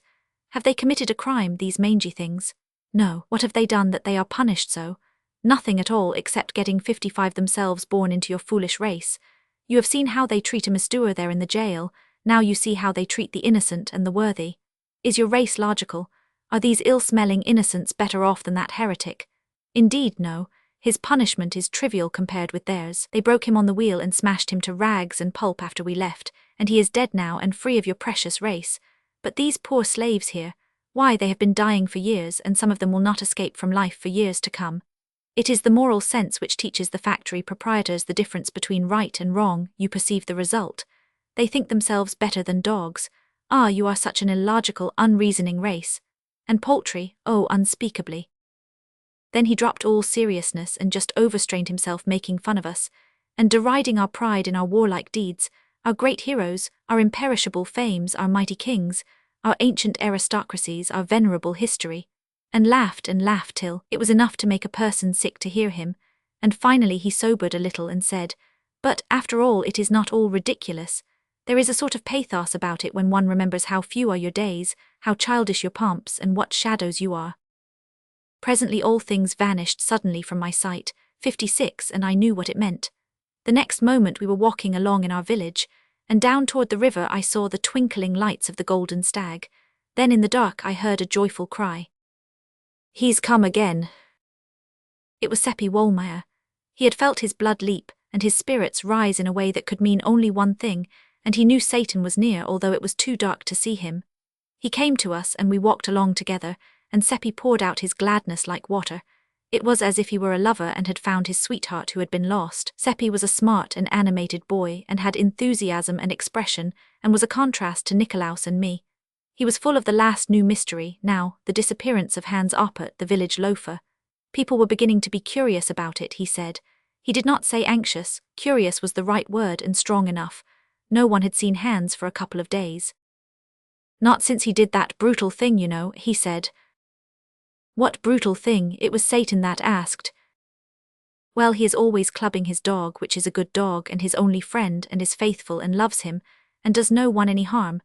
And 2 days ago he was at it again, just for nothing, just for pleasure, and the dog was howling and begging, and Theodor and I begged too, 57, but he threatened us and struck the dog again with all his might and knocked one of his eyes out, and he said to us, 'There, I hope you are satisfied now. That's what you have got for him by your damned meddling,' and he laughed, the heartless brute." Seppi's voice trembled with pity and anger. I guessed what Satan would say, and he said it. "There is that misused word again, that shabby slander. Brutes do not act like that, but only men." "Well, it was inhuman anyway." "No, it wasn't, Seppi, it was human, quite distinctly human. It is not pleasant to hear you libel the higher animals by attributing to them dispositions which they are free from, and which are found nowhere but in the human heart. None of the higher animals is tainted with the disease called the moral sense. Purify your language, Seppi, drop those lying phrases out of it." He spoke pretty sternly, for him, and I was sorry I hadn't warned Seppi to be more particular about the word he used. I knew how he was feeling. He would not want to offend Satan, he would rather offend all his kin. There was an uncomfortable silence, but relief soon came, for that poor dog came along now with his eye hanging down, and went straight to Satan, and began to moan and mutter brokenly. And Satan began to answer in the same way, and it was plain that they were talking together in the dog 58 language. We all sat down in the grass in the moonlight, for the clouds were breaking away now, and Satan took the dog's head in his lap and put the eye back in its place, and the dog was comfortable, and he wagged his tail and licked Satan's hand, and looked thankful and said the same. I knew he was saying it, though I did not understand the words. Then the two talked together a bit, and Satan said, "He says his master was drunk." "Yes, he was," said we. "And an hour later he fell over the precipice there beyond the cliff pasture. We know the place, it is 3 miles from here. And the dog has been often to the village begging people to go there, but he was only driven away and not listened to. We remembered it but hadn't understood what he wanted. He only wanted help for the man who had misused him, and he thought only of that, and has had no food nor sought any. He has watched by his master 2 nights. What do you think of your race? Is heaven reserved for it and this dog ruled out as your teachers tell you? Can your race add anything to this dog's stock of morals and magnanimities?" He spoke to the creature, who jumped up, eager and happy and apparently ready for orders and impatient to execute them. "Get some men, go with the 59 dog, he will show you that carrion, and take a priest along to arrange about insurance, for death is near." With the last word he vanished, to our sorrow and disappointment. We got the men and Father Adolf, and we saw the man die. Nobody cared but the dog. He mourned and grieved and licked the dead face and could not be comforted. We buried him where he was and without a coffin, for he had no money and no friend but the dog.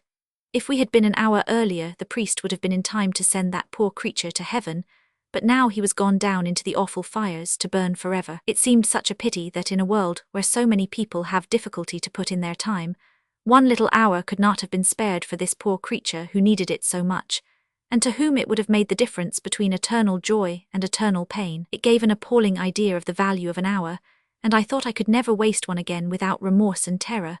Seppi was depressed and grieved, and said it must be so much better to be a dog and not run such awful risks. We took this one home with us and kept him for our own. Seppi had a very good thought as we were walking along, and it cheered us up and made us feel much better. He said the dog had forgiven the man that had wronged him so, and maybe God would accept that absolution.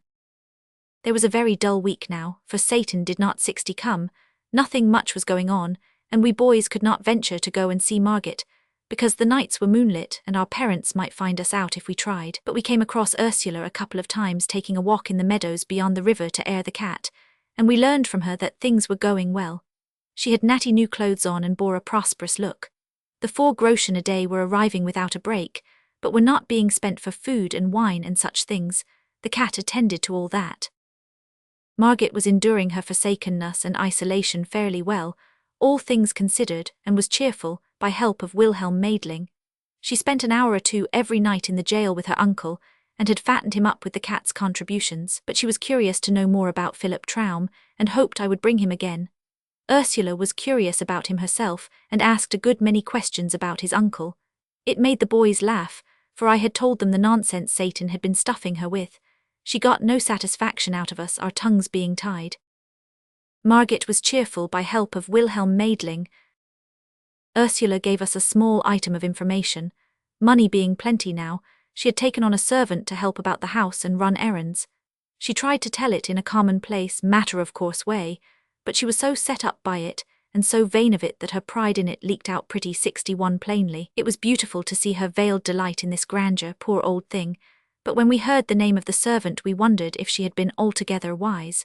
For although we were young and often thoughtless, we had fairly good perception on some matters. This boy was Gottfried Narr, a dull, good creature with no harm in him and nothing against him personally. Still, he was under a cloud, and properly so, for it had not been 6 months since a social blight had mildewed the family. His grandmother had been burned as a witch. When that kind of a malady is in the blood, it does not always come out with just one burning.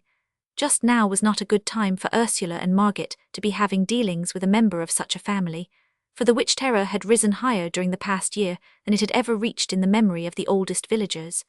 The mere mention of a witch was almost enough to frighten us out of our wits. This was natural enough, because of late years there were more kinds of witches than there used to be. In old times it had been only old women, but of late years they were of all ages, even children of 8 and 9. It was getting so that anybody might turn out to be a familiar of the devil. Age and sex hadn't anything to do with it. In our little region we had tried to extirpate the witches, but the more of them we burned, the more of the breed rose up in their places. Once in a school for girls only 10 miles away, the teachers found that the back of one of the girls was all red and inflamed, and they were greatly frightened, believing it to be the devil's marks. The girl was scared and begged them not to denounce her, and said it was only fleas, but of course it would not do to let the matter rest there. All the girls were examined, and 11 out of the 50 were badly marked, the rest less so. A commission was appointed, but the 11 only cried for their mothers and would not confess. Then they were shut up, each by herself in the dark, and put on black bread and water for 10 days and nights. And by that time they were haggard and wild, and their eyes were dry, and they did not cry any more, but only sat and mumbled, and would not take the food. Then one of them confessed, and said they had often ridden through the air on broomsticks to the witches' Sabbath, and in a bleak place high up in the mountains had danced and drunk and caroused with several hundred other witches and the evil one, and all had conducted themselves in a scandalous way, and had reviled the priests, and blasphemed God. That is what she said, not in narrative form, for she was not able to remember any of the details without having them called to her mind one after the other. But the commission did that, for they knew just what questions to ask, they being all written down for the use of witch commissioners 2 centuries before. They asked 63, "Did you do so and so?" And she always said yes, and looked weary and tired and took no interest in it.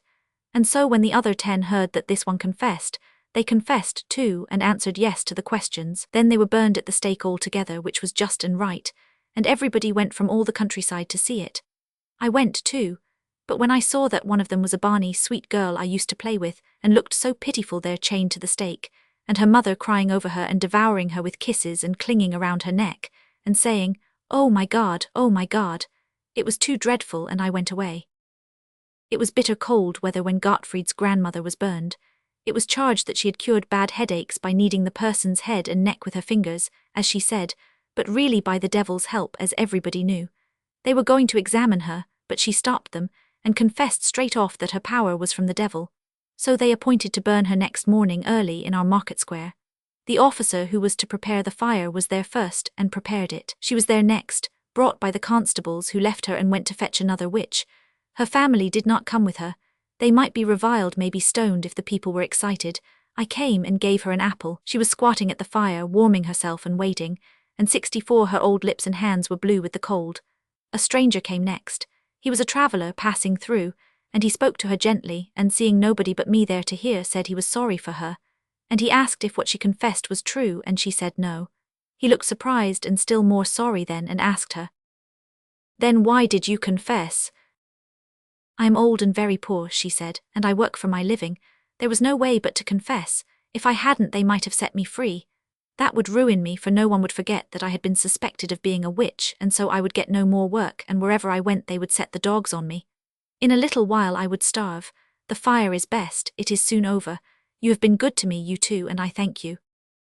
She snuggled closer to the fire, and put out her hands to warm them, the snowflakes descending soft and still on her old grey head, and making it white and whiter. The crowd was gathering now, and an egg came flying and struck her in the eye and broke and ran down her face. There was a laugh at that. I told Satan all about the 11 girls and the old woman once, but it did not affect him. He only said it was the human race, and what the human race did was of no consequence, and he said he had seen it made, and it was not made of clay, it was made of mud, part of it was 65 anyway. I knew what he meant by that, the moral sense. He saw the thought in my head, and it tickled him and made him laugh. Then he called a bullock out of a pasture and petted it and talked with it and said, "There, he wouldn't drive children mad with hunger and fright and loneliness, and then burn them for confessing to things invented for them which had never happened. And neither would he break the hearts of innocent, poor old women and make them afraid to trust themselves among their own race, and he would not insult them in their death agony.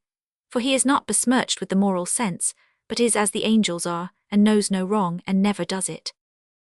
Lovely as he was, Satan could be cruelly offensive when he chose, and he always chose when the human race was brought to his attention.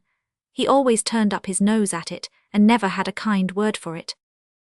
Well, as I was saying, we boys doubted if it was a good time for Ursula to be hiring a member of the Nar family. We were right. When the people found it out, they were naturally indignant, and moreover, since Margit and Ursula hadn't enough to eat themselves, where was the money coming from to feed another mouth?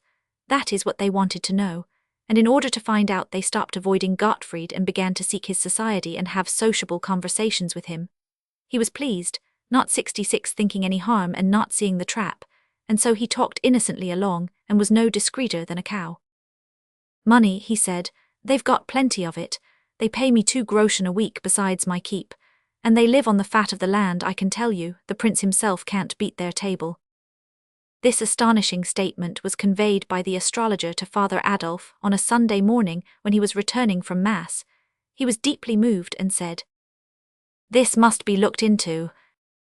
He said there must be witchcraft at the bottom of it, and told the villagers to resume relations with Margit and Ursula in a private and unostentatious way, and keep both eyes open.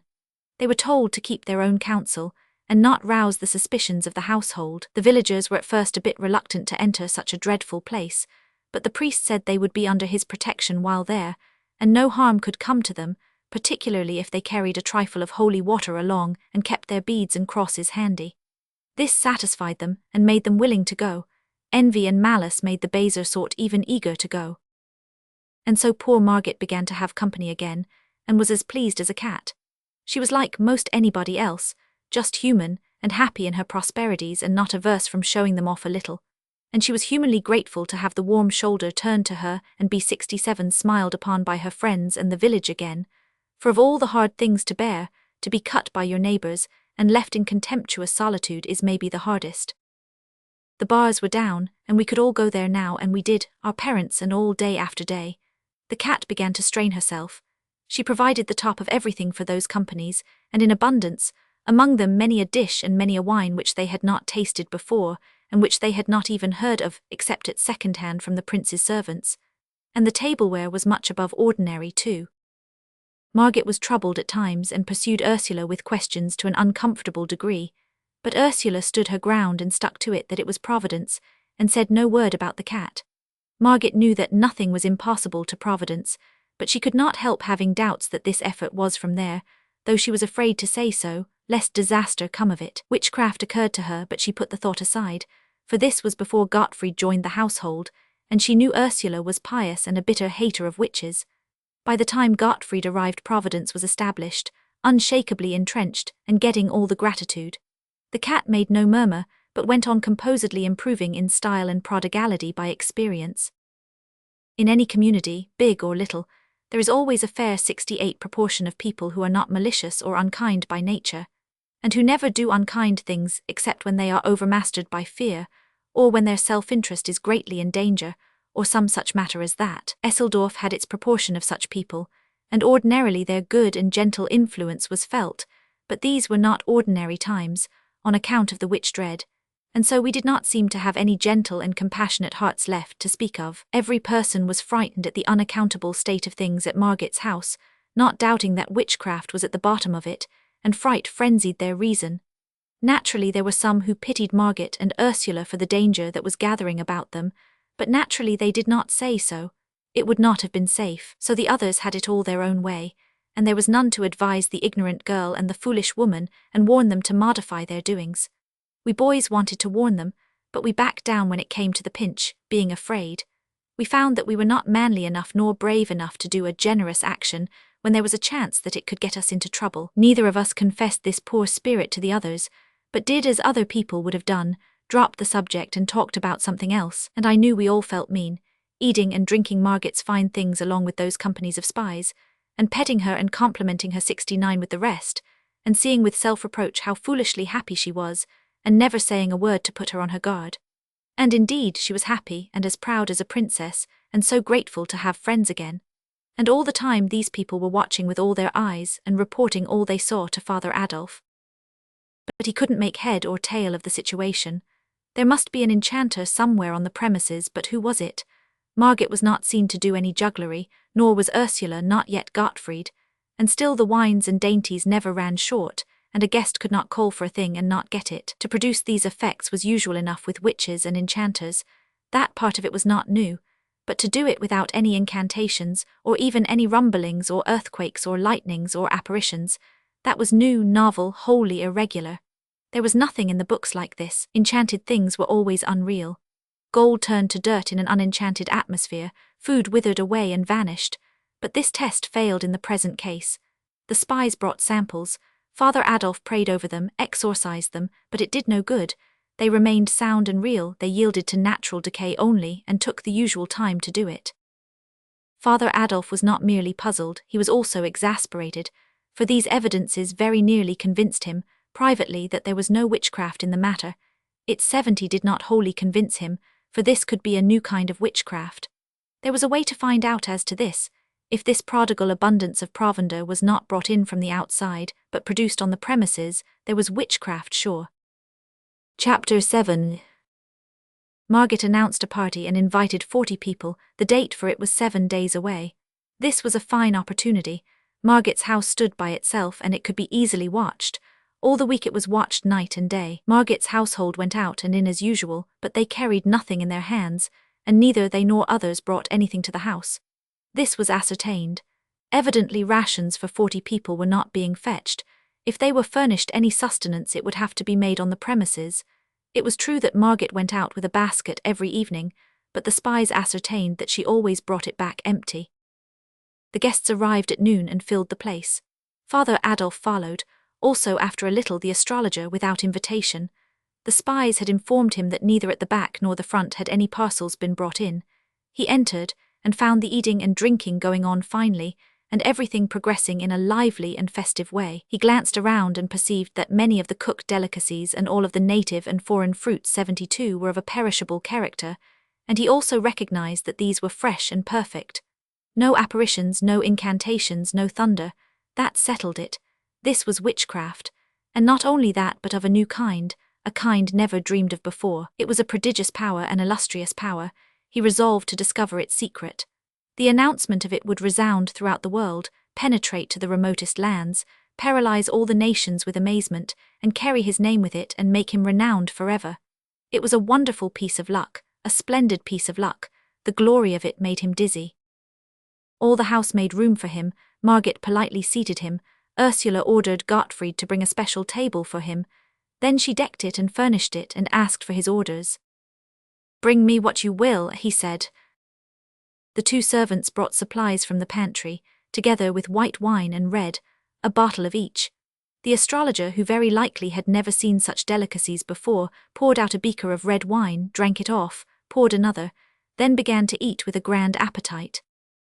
I was not expecting Satan, for it was more than a week since I had seen or heard of him, but now he came in. I knew it by the feel, though people were in the way and I could not see him. I heard him apologizing for intruding, and he was going away, but Margit urged him to stay, 73, and he thanked her and stayed. She brought him along, introducing him to the girls, and to Maidling, and to some of the elders, and there was quite a rustle of whispers. "It's the young stranger we hear so much about and can't get sight of. He is away so much. Dear, but he is beautiful. What is his name? Philip Traum. Ah, it fits him. You see, Traum is German for dream. What does he do? Studying for the ministry, they say. His face is his fortune. He'll be a cardinal some day. Where is his home? Away down somewhere in the tropics, they say. Has a rich uncle down there." And so on. He made his way at once. Everybody was anxious to know him and talk with him. Everybody noticed how cool and fresh it was all of a sudden and wondered at it, for they could see that the sun was beating down the same as before outside, and the sky was clear of clouds, but no one guessed the reason, of course. The astrologer had drunk his second beaker. He poured out a third. He set the bottle down and by accident overturned it. He seized it before much was spilled and held it up to the light, saying, "What a pity it is royal wine." Then his face lighted with joy or triumph or something, and he said, "Quick, bring a bowl." It was brought, a 4-quart one. He took up that 2-pint bottle and began to pour, went on pouring, the red liquor gurgling and gushing into the white bowl and rising higher and higher up its sides, everybody staring and holding their breath, and presently the bowl was full to the brim. "Look at the bottle," he said, holding it up. "It is full yet." I glanced at Satan, and in that moment he vanished. Then Father Adolf rose up, flushed and excited, crossed himself and began to thunder in his great voice, "This house is bewitched and accursed." People began to cry and shriek and crowd toward the door. I summoned this detected household to. His words were cut off short. His face became red, then purple, but he could not utter another sound. Then I saw Satan, a transparent film, melt into the astrologer's body. Then the astrologer put up his hand, and apparently in his own voice said, "Wait, remain where you are." All stopped where they stood. "Bring a funnel." Ursula brought it, trembling and scared, and he stuck it in the bottle and took up the great bowl and began to pour the wine back, the people gazing and dazed with astonishment, for they knew the bottle was already full before he began. He emptied the whole of the bowl into the bottle, then smiled out over the room, chuckled, and said indifferently, "It is nothing, anybody can do it. With my powers I can even do much more." The astrologer emptied the whole of the bowl into the bottle. A frightened cry burst out everywhere, "Oh my God, he is possessed," and there was a tumultuous rush for the 75 door, which swiftly emptied the house of all who did not belong in it, except us boys and Maidling. We boys knew the secret, and would have told it if we could, but we couldn't. We were very thankful to Satan for furnishing that good help at the needful time. Margit was pale and crying, Maidling looked kind of petrified, Ursula the same, but Gottfried was the worst. He couldn't stand, he was so weak and scared. For he was of a witch family, you know, and it would be bad for him to be suspected. Agnes came loafing in, looking pious and unaware, and wanted to rub up against Ursula and be petted, but Ursula was afraid of her and shrank away from her, but pretending she was not meaning any incivility, for she knew very well it wouldn't answer to have strained relations with that kind of a cat. But we boys took Agnes and petted her, for Satan would not have befriended her if he had not had a good opinion of her, and that was endorsement enough for us. He seemed to trust anything that hadn't the moral sense. Outside, the guests, panic-stricken, scattered in every direction and fled in a pitiable state of terror. And such a tumult as they made with their running and sobbing and shrieking and shouting, that soon all the village came flocking from their houses to see what had happened, and they thronged the street and shouldered and jostled one another in excitement and fright. And then Father Adolf 76 appeared, and they fell apart in two walls like the cloven Red Sea. And presently down this lane the astrologer came striding and mumbling, and where he passed the lanes surged back in packed masses, and fell silent with awe, and their eyes stared and their breasts heaved, and several women fainted. And when he was gone by the crowd swarmed together and followed him at a distance, talking excitedly and asking questions and finding out the facts and passing them on to others, with improvements which soon enlarged the bowl of wine to a barrel, and made the one bottle hold it all and yet remain empty to the last. When the astrologer reached the market square he went straight to a juggler fantastically dressed, who was keeping 3 brass balls in the air, and took them from him and faced around upon the approaching crowd and said, "This poor clown is ignorant of his art. Come forward and see an expert perform." So saying, he tossed the balls up one after another and set them whirling in a slender bright oval in the air, and added another, then another and another, and soon, no one seeing whence he got them, adding, the oval lengthening all the time, his hands moving so swiftly that they were just a web or a blur and not distinguishable as hands, and such as counted said there were now 100 balls in the air. The spinning great 77 oval reached up 20 feet in the air, and was a shining and glinting and wonderful sight. Then he folded his arms and told the balls to go on spinning without his help, and they did it. After a couple of minutes he said, "There, that will do," and the oval broke and came crashing down, and the balls scattered abroad and rolled every whither. And wherever one of them came the people fell back in dread, and no one would touch it. It made him laugh, and he scoffed at the people and called them cowards and old women. Then he turned and saw the tightrope, and said foolish people were daily wasting their money to see a clumsy and ignorant varlet degrade that beautiful art. Now they should see the work of a master. With that he made a spring into the air and lit firm on his feet on the rope. Then he hopped the whole length of it back and forth on one foot, with his hands clasped over his eyes, and next he began to throw somersaults both backward and forward, and threw 27. The people murmured, for the astrologer was old, and always before had been halting of movement, and at times even lame, but he was nimble enough now and went on with his antics in the liveliest manner. Finally he sprang lightly down and walked away, and passed up the road and around the corner and disappeared. Then that great pale silent, solid crowd drew a deep breath and looked into one another's faces as if they said, "Was it real? Did you 78 see it, or was it only I, and I was dreaming?" Then they broke into a low murmur of talking and fell apart in couples, and moved toward their homes, still talking in that odd way, with faces close together and laying a hand on an arm and making other such gestures as people make when they have been deeply impressed by something. We boys followed behind our fathers and listened, catching all we could of what they said, and when they sat down in our house and continued their talk, they still had us for company. They were in a sad mood, for it was certain, they said, that disaster for the village must follow this awful visitation of witches and devils. Then my father remembered that Father Adolf had been struck dumb at the moment of his denunciation. "They have not ventured to lay their hands upon an anointed servant of God before," he said, "and how they could have dared it this time I cannot make out, for he wore his crucifix. Isn't it so?" "Yes," said the others, "we saw it." "It is serious, friends, it is very serious. Always before we had a protection, it has failed." The others shook as with a sort of chill and muttered those words over, "It has failed. God has forsaken us." "It is true," said Seppi Wohlmeyer's father, "there is nowhere to look for help." "The people will realize this," said Nikolaus's father, 79 the judge, "and despair will take away their courage and their energies. We have indeed fallen upon evil times." He sighed, and Wohlmeyer said in a troubled voice, "The report of it all will go about the country, and our village will be shunned as being under the displeasure of God. The Golden Stag will know hard times."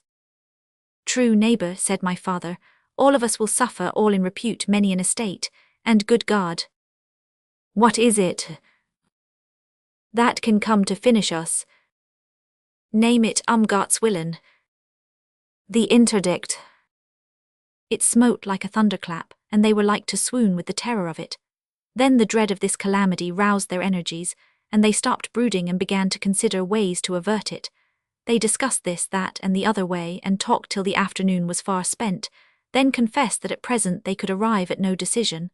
So they parted sorrowfully, with oppressed hearts which were filled with bodings. While they were saying their parting words, I slipped out and set my course for Margit's house to see what was happening there. I met many people, but none of them greeted me. It ought to have been surprising, but it was not, for they were so distraught with fear and dread that they were not in their right minds, I think. They were 80 white and haggard, and walked like persons in a dream, their eyes open but seeing nothing, their lips moving but uttering nothing, and worriedly clasping and unclasping their hands without knowing it. At Margit's it was like a funeral. She and Wilhelm sat together on the sofa but said nothing and not even holding hands. Both were steeped in gloom, and Margit's eyes were red from the crying she had been doing. She said, "I have been begging him to go and come no more and so save himself alive. I cannot bear to be his murderer. This house is bewitched and no inmate will escape the fire, but he will not go and he will be lost with the rest." Wilhelm said he would not go. If there was danger for her, his place was by her, and there he would remain. Then she began to cry again, and it was all so mournful that I wished I had stayed away. There was a knock now and Satan came in, fresh and cheery and beautiful, and brought that whiny atmosphere of his and changed the whole thing. He never said a word about what had been happening, nor about the awful fears which were freezing the blood in the hearts of the community, but began to talk and rattle on about all manner of gay and pleasant things, and next about music, an artful stroke which cleared away the remnant of Margit's depression and brought her spirits and her interests broad awake. She had not heard anyone talk so well and so knowingly on 81 that subject before, and she was so uplifted by it, and so charmed that what she was feeling lit up her face and came out in her words. And Wilhelm noticed it and did not look as pleased as he ought to have done. And next Satan branched off into poetry and recited some, and did it well, and Margit was charmed again. And again Wilhelm was not as pleased as he ought to have been, and this time Margit noticed it and was remorseful. I fell asleep to pleasant music that night, the patter of rain upon the panes and the dull growling of distant thunder. Away in the night Satan came and roused me and said, "Come with me, where shall we go?" "Anywhere, so it is with you." Then there was a fierce glare of sunlight and he said, "This is China." That was a grand surprise, and made me sort of drunk with vanity and gladness to think I had come so far, so much, much farther than anybody else in our village, including Bartle Sperling, who had such a great opinion of his travels. We buzzed around over that empire for more than half an hour and saw the whole of it. It was wonderful, the spectacles we saw, and some were beautiful, others too horrible to think. For instance, however, I may go into that by and by, and also why Satan chose China for this excursion instead of another place. It would interrupt my tale to do it now. Finally we stopped flitting and lit. We sat upon a mountain commanding a vast landscape of mountain range and gorge and valley and plain and river, with cities and villages slumbering in the sunlight, and a glimpse of blue sea on the farther verge. It was a tranquil and dreamy picture, beautiful to the eye and restful to the spirit. If we could only make a change like that whenever we wanted to, the world would be easier to live in than it is, for change of scene shifts the mind's burdens to the other shoulder and banishes old, sharp-worn wearinesses from mind and body both. We talked together, and I had the idea of trying to reform Satan and persuade him to lead a better life. I told him about all those things he had been doing, and begged him to be more considerate and stop making people unhappy. I said I knew he did not mean any harm, but that he ought to stop and consider the possible consequences of a thing before launching it in that impulsive and random way of his. Then he would not make so much trouble. He was not hurt by this plain speech. He only looked amused and surprised and said, "What, I do random things? Indeed I never do. I stop and consider possible consequences. Where is the need? I know what the consequences are going to be always." "Oh, Satan, then how could you do these things?" "Well, I will tell you, and you must understand if you 83 can. You belong to a singular race. Every man is a suffering machine and a happiness machine combined. The two functions work together harmoniously, with a fine and delicate precision, on the give-and-take principle. For every happiness turned out in the one department, the other stands ready to modify it with a sorrow or a pain, maybe a dozen. In most cases the man's life is about equally divided between happiness and unhappiness. When this is not the case, the unhappiness predominates, always, never the other. Sometimes a man's make and disposition are such that his misery machine is able to do nearly all the business. Such a man goes through life almost ignorant of what happiness is. Everything he touches, everything he does, brings a misfortune upon him. You have seen such people. To that kind of a person life is not an advantage, is it? It is only a disaster. Sometimes for an hour's happiness a man's machinery makes him pay years of misery. Don't you know that? It happens every now and then. I will give you a case or two presently. Now the people of your village are nothing to me. You know that, don't you?" I did not like to speak out too flatly, so I said I had suspected it. Well, it is true that they are nothing to me. It is not possible that they should be. The difference between them and me is abysmal, immeasurable. They have no intellect. No intellect. Nothing that resembles it. At a future time I will examine what man calls his mind and give you the details of that chaos, then you will see and understand. Men have nothing in common with me, there is no point of contact. They have foolish little feelings and foolish little vanities and impertinences and ambitions. Their foolish little life is but a laugh, a sigh, and extinction, and they have no sense, only the moral sense. I will show you what I mean. Here is a red spider not so big as a pin's head. Can you imagine an elephant being interested in him? Caring whether he is happy or isn't, or whether he is wealthy or poor, or whether his sweetheart returns his love or not, or whether his mother is sick or well, or whether he is looked up to in society or not, or whether his enemies will smite him or his friends desert him, or whether his hopes will suffer blight or his political ambitions fail, or whether he shall die in the bosom of his family or neglected and despised in a foreign land. These things can never be important to the elephant. They are nothing to him. He cannot shrink his sympathies to the microscopic size of them. Man is to me as the red spider is to the elephant. The elephant has nothing against the spider. He cannot get down to that remote level. I have nothing against man. The elephant is indifferent. I am indifferent. The elephant would not take the trouble to do the spider an ill turn. 85 if he took the notion he might do him a good turn if it came in his way and cost nothing. I have done men good service but no ill turns. The elephant lives a century, the red spider a day. In power, intellect, and dignity, the one creature is separated from the other by a distance which is simply astronomical. Yet in these, as in all qualities, man is immeasurably further below me than is the wee spider below the elephant. Man's mind clumsily and tediously and laboriously patches little trivialities together and gets a result, such as it is. My mind creates, do you get the force of that? Creates anything it desires and in a moment, creates without material, creates fluids, solids, colors, anything, everything, out of the airy nothing which is called thought. A man imagines a silk thread, imagines a machine to make it, imagines a picture, then by weeks of labor embroiders it on canvas with the thread. I think the whole thing, and in a moment it is before you, created. I think a poem, music, the record of a game of chess, anything, and it is there. This is the immortal mind, nothing is beyond its reach. Nothing can obstruct my vision, the rocks are transparent to me and darkness is daylight. I do not need to open a book. I take the whole of its contents into my mind at a single glance through the cover, and in a million years I could not forget a single word of it or its place in the volume. Nothing goes on in 86 the skull of man, bird, fish, insect, or other creature which can be hidden from me. I pierce the learned man's brain with a single glance, and the treasures which cost him 60 years to accumulate are mine. He can forget, and he does forget, but I retain. Now then I perceive by your thoughts that you are understanding me fairly well. Let us proceed. Circumstances might so fall out that the elephant could like the spider, supposing he can see it, but he could not love it. His love is for his own kind, for his equals. An angel's love is sublime, adorable, divine, beyond the imagination of man, infinitely beyond it, but it is limited to his own august order. If it fell upon one of your race for only an instant, it would consume its object to ashes. No, we cannot love men, but we can be harmlessly indifferent to them. We can also like them sometimes. I like you and the boys, I like Father Peter, and for your sakes I am doing all these things for the villagers.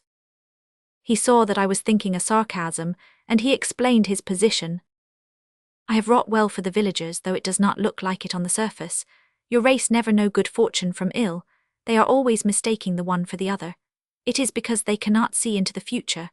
What I am doing for the villagers will bear good fruit some day, in some cases to themselves, in others to unborn 87 generations of men. No one will ever know that I was the cause, but it will be none the less true for all that. Among you boys you have a game. You stand a row of bricks on end a few inches apart. You push a brick, it knocks its neighbor over, the neighbor knocks over the next brick, and so on till all the row is prostrate. That is human life. A child's first act knocks over the initial brick, and the rest will follow inexorably. If you could see into the future, as I can, you would see everything that was going to happen to that creature. For nothing can change the order of its life after the first event has determined it. That is, nothing will change it because each act unfailingly begets an act, that act begets another, and so on to the end, and the seer can look forward down the line and see just when each act is to have birth, from cradle to grave. Does God order the career? Foreordain it? No, the man's circumstances and environment order it. His first act determines the second and all that follow after, but suppose, for argument's sake, that the man should skip one of these acts, an apparently trifling one, for instance. Suppose that it had been appointed that on a certain day, at a certain hour and minute and second, and fraction of a second, he should go to the well, and he didn't go. That man's career would change utterly from that moment. Thence to the grave it would be wholly different from the career which his first act as A88 child had arranged for him. Indeed, it might be that if he had gone to the well he would have ended his career on a throne, and that omitting to do it would set him upon a career that would lead to beggary and a pauper's grave. For instance, if at any time, say in boyhood, Columbus had skipped the triflingest little link in the chain of acts projected and made inevitable by his first childish act, it would have changed his whole subsequent life, and he would have become a priest and died obscure in an Italian village, and America would not have been discovered for 2 centuries afterward. I know this. To skip any one of the billion acts in Columbus's chain would have wholly changed his life. I have examined his billion of possible careers, and in only one of them occurs the discovery of America. You people do not suspect that all of your acts are of one size and importance, but it is true.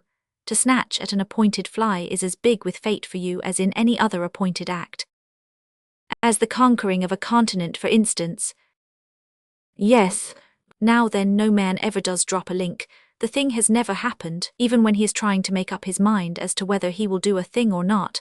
That itself is a link, an act, and has its proper place in his chain. And when he finally decides an act, that also was the thing which he was absolutely certain to do. You see now that a man will never drop a link in his chain. He 89 cannot. If he made up his mind to try, that project would itself be an unavoidable link, a thought bound to occur to him at that precise moment, and made certain by the first act of his babyhood. It seemed so dismal. He is a prisoner for life, I said sorrowfully, and cannot get free. No, of himself he cannot get away from the consequences of his first childish act, but I can free him. I looked up wistfully. I have changed the careers of a number of your villagers. I tried to thank him, but found it difficult and let it drop. I shall make some other changes. You know that little Lisa Brandt? Oh yes, everybody does. My mother says she is so sweet and so lovely that she is not like any other child. She says she will be the pride of the village when she grows up, and it's idle too, just as she is now. I shall change her future.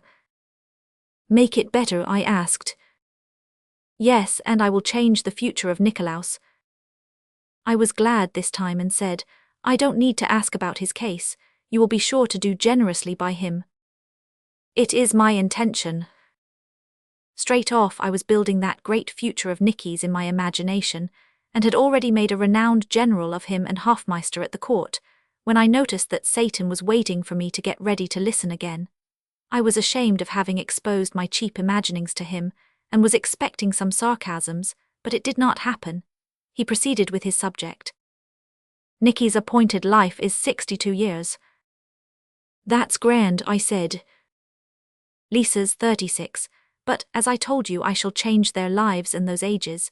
2 minutes and a quarter from now Nikolaus will wake out of his sleep and find the rain blowing in. It was appointed that he should turn over and go to sleep again, but I have appointed that he shall get up and close the window first. That trifle will change his career entirely. He will rise in the morning 2 minutes later than the chain of his life had appointed him to rise. By consequence, thenceforth nothing will ever happen to him in accordance with the details of the old chain. He took out his watch and sat looking at it a few moments, then said, Nikolaus has risen to close the window. His life is changed, his new career has begun. There will be consequences. It made me feel creepy, it was uncanny. But for this change certain things would happen 12 days from now. For instance, Nikolaus would save 91 Lisa from drowning. He would arrive on the scene at exactly the right moment, 4 minutes past 10, the long ago appointed instant of time, and the water would be shoal, the achievement easy and certain. But he will arrive some seconds too late now. Lisa will have struggled into deeper water. He will do his best, but both will drown. Oh Satan, oh dear Satan. I cried with the tears rising in my eyes, save them, don't let it happen. I can't bear to lose Nikolaus, he is my loving playmate and friend, and think of Lisa's poor mother. I clung to him and begged and pleaded, but he was not moved. He made me sit down again and told me I must hear him out. I have changed Nikolaus's life, and this has changed Lisa's. If I had not done this, Nikolaus would save Lisa, then he would catch cold from his drenching. One of your race's fantastic and desolating scarlet fevers would follow, with pathetic after-effects. For 46 years he would lie in his bed a paralytic log, deaf, dumb, blind, and praying night and day for the blessed relief of death. Shall I change his life back? Oh no, oh, not for the world. In charity and pity leave it as it is. It is best so. I could not have changed any other link in his life and done him so good a service. He had a billion possible careers, but not one of them was worth 92 living. They were charged full with miseries and disasters, but for my intervention he would do his brave deed 12 days from now. A deed begun and ended in 6 minutes, and get for all reward those 46 years of sorrow and suffering I told you of. It is one of the cases I was thinking of a while ago when I said that sometimes an act which brings the actor an hour's happiness and self-satisfaction is paid for, or punished, by years of suffering. I wondered what poor little Lisa's early death would save her from. He answered the thought. From 10 years of pain and slow recovery from an accident, and then from 19 years pollution, shame, depravity, crime, ending with death at the hands of the executioner. 12 days hence she will die. Her mother would save her life if she could. Am I not kinder than her mother? Yes, oh indeed yes, and wiser. Father Peter's case is coming on presently. He will be acquitted through unassailable proofs of his innocence. Why, Satan, how can that be? Do you really think it? Indeed, I know it. His good name will be restored, and the rest of his life will be happy. I can believe it. To restore his good name will have that effect. His happiness will not proceed from that cause.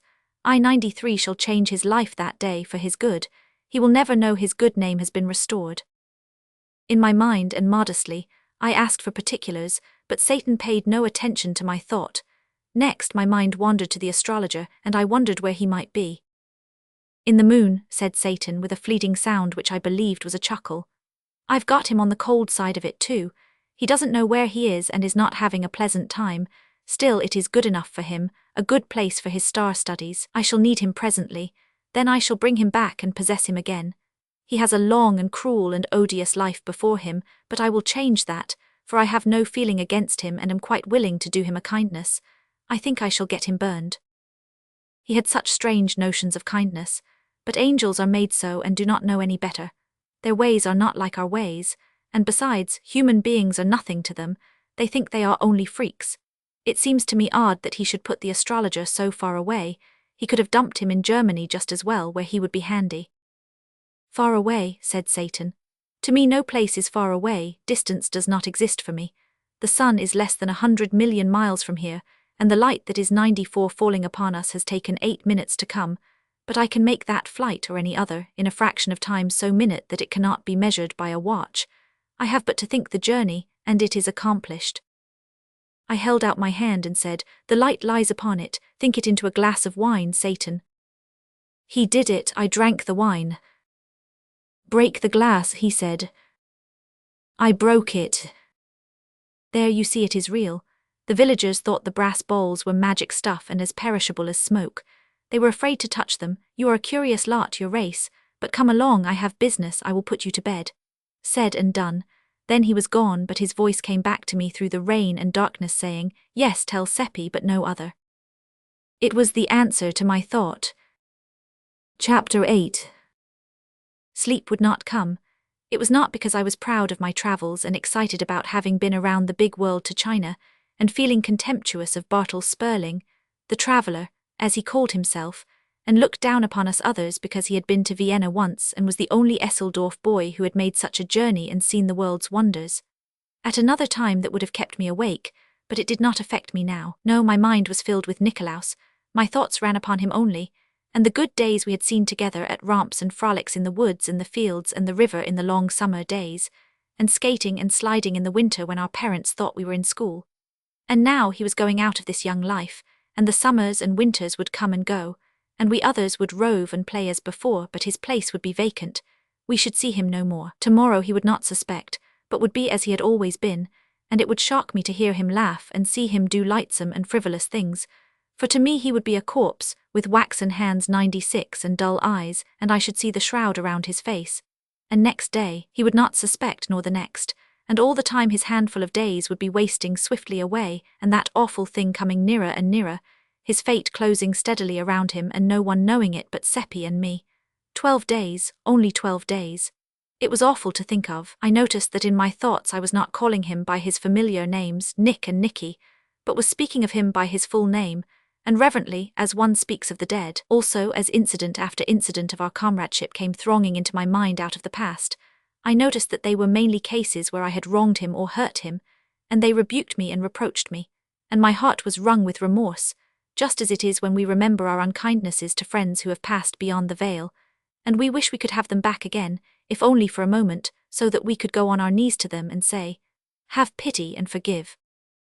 Once when we were 9 years old he went a long errand of nearly 2 miles for the fruiterer, who gave him a splendid big apple for reward, and he was flying home with it, almost beside himself with astonishment and delight, and I met him, and he let me look at the apple, not thinking of treachery, and I ran off with it, eating it as I ran, he following me and begging, and when he overtook me I offered him the core, which was all that was left, and 97 I laughed. Then he turned away, crying, and said he had meant to give it to his little sister. That smote me, for she was slowly getting well of a sickness, and it would have been a proud moment for him, to see her joy and surprise and have her caresses, but I was ashamed to say I was ashamed, and only said something rude and mean, to pretend I did not care, and he made no reply in words, but there was a wounded look in his face as he turned away toward his home, which rose before me many times in after years in the night, and reproached me and made me ashamed again. It had grown dim in my mind by and by, then it disappeared, but it was back now and not dim.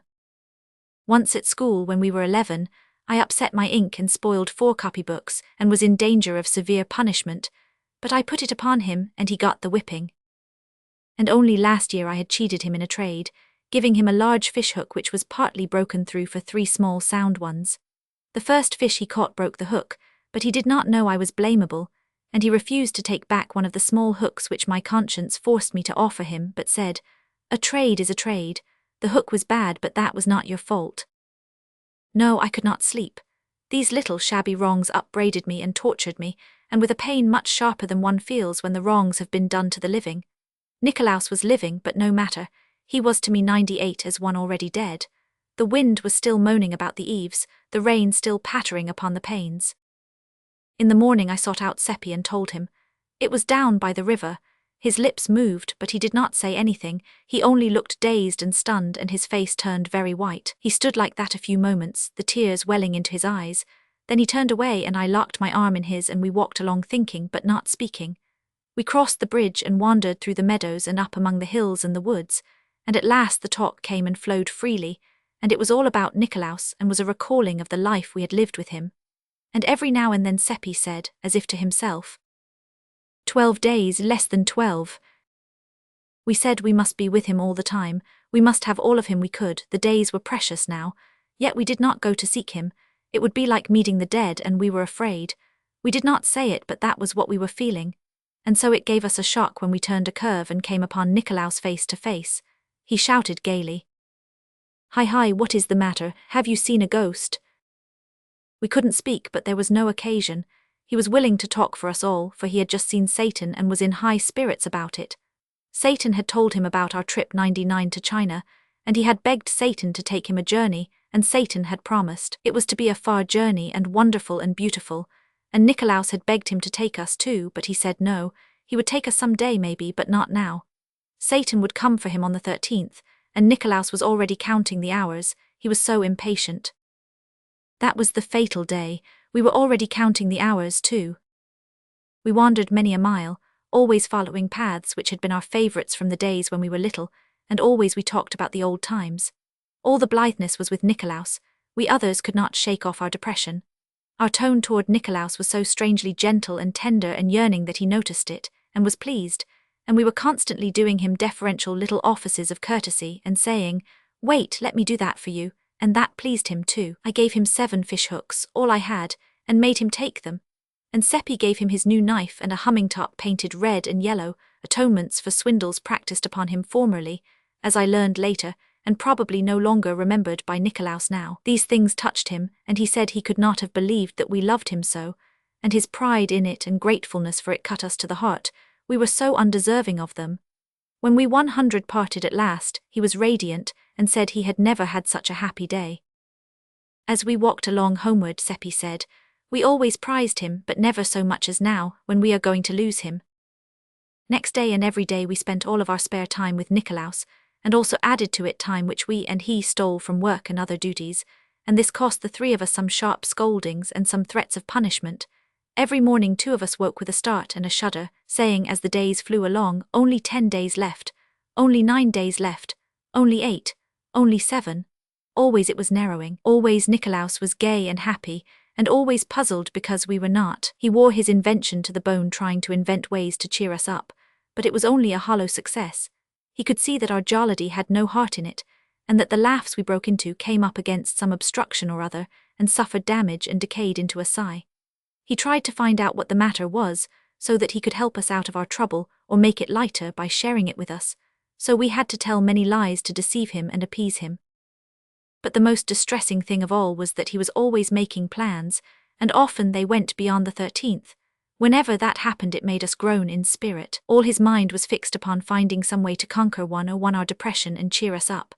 And at last, when he had but 3 days to live, he fell upon the right idea and was jubilant over it.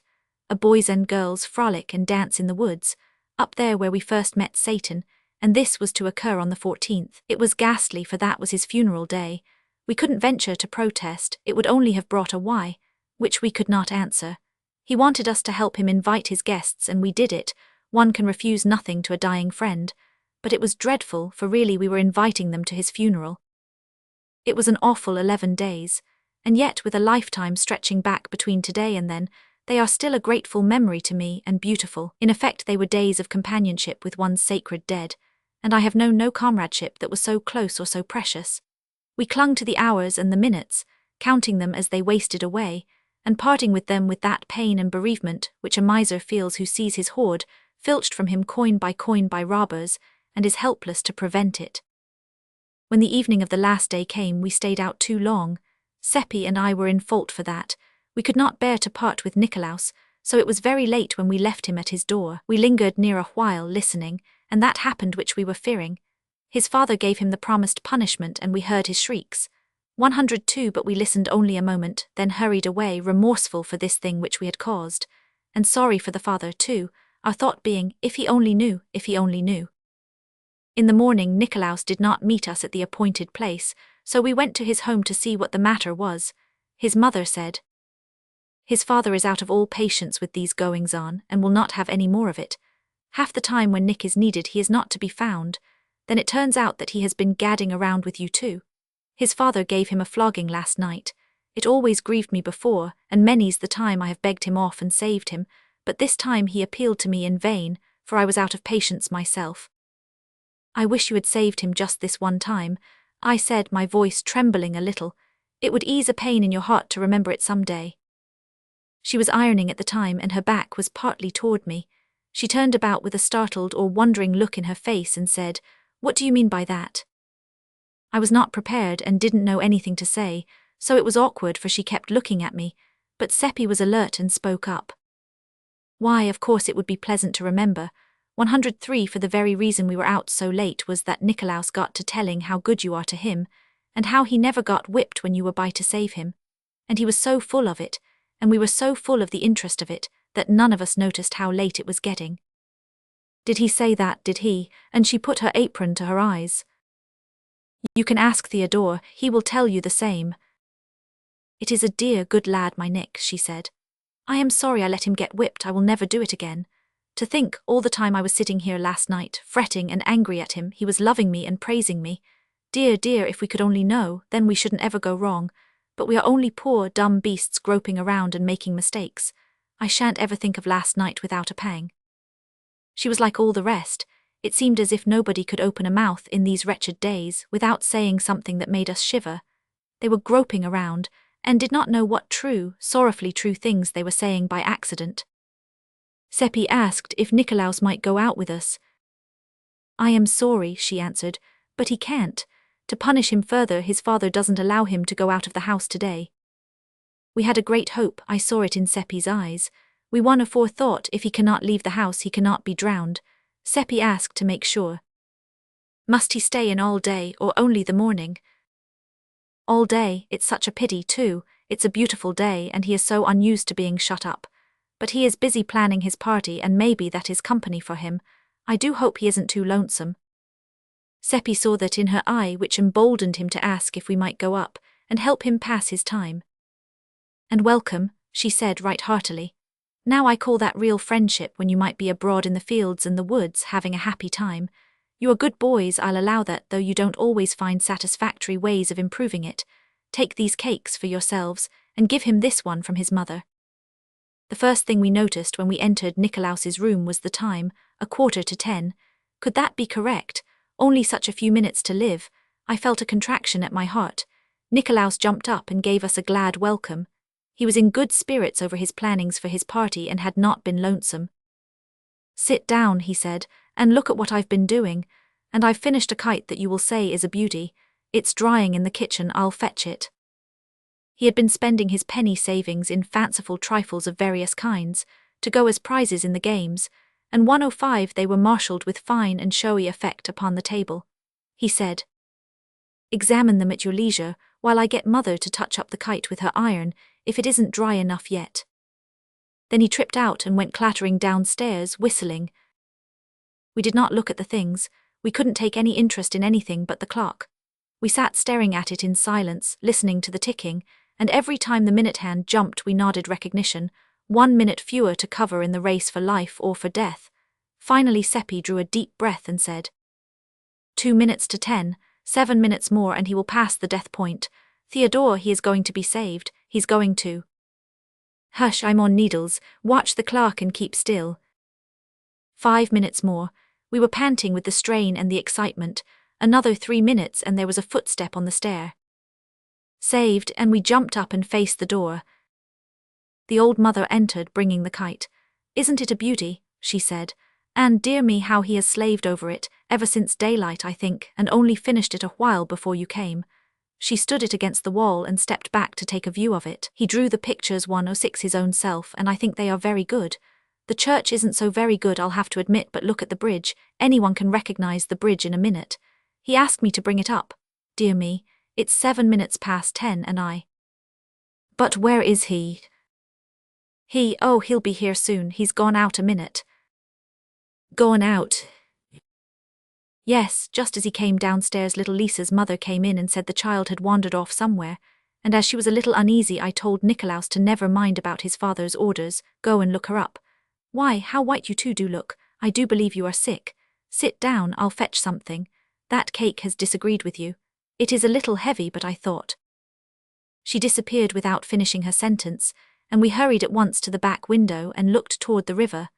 There was a great crowd at the other end of the bridge, and people were flying toward that point from every direction. "Oh, it is all over, poor Nikolaus. Why, oh, why did she let him get out of the house?" "Come away," said Seppi, half sobbing. "Come quick, we can't bear to meet her. In 5 minutes she will know." But we were not to escape. She came upon us at the foot of the stairs with her cordials in her hands, and made 107 us come in and sit down and take the medicine. Then she watched the effect, and it did not satisfy her, so she made us wait longer and kept upbraiding herself for giving us the unwholesome cake.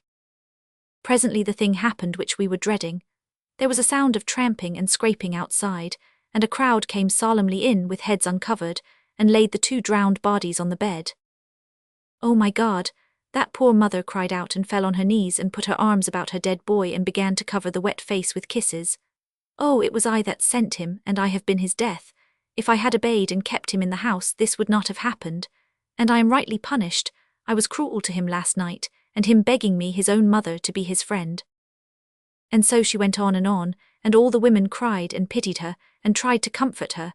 But she could not forgive herself and could not be comforted, and kept on saying if she had not sent him out he would be alive and well now, and she was the cause of his death. It shows how foolish people are when they blame themselves for anything they have done.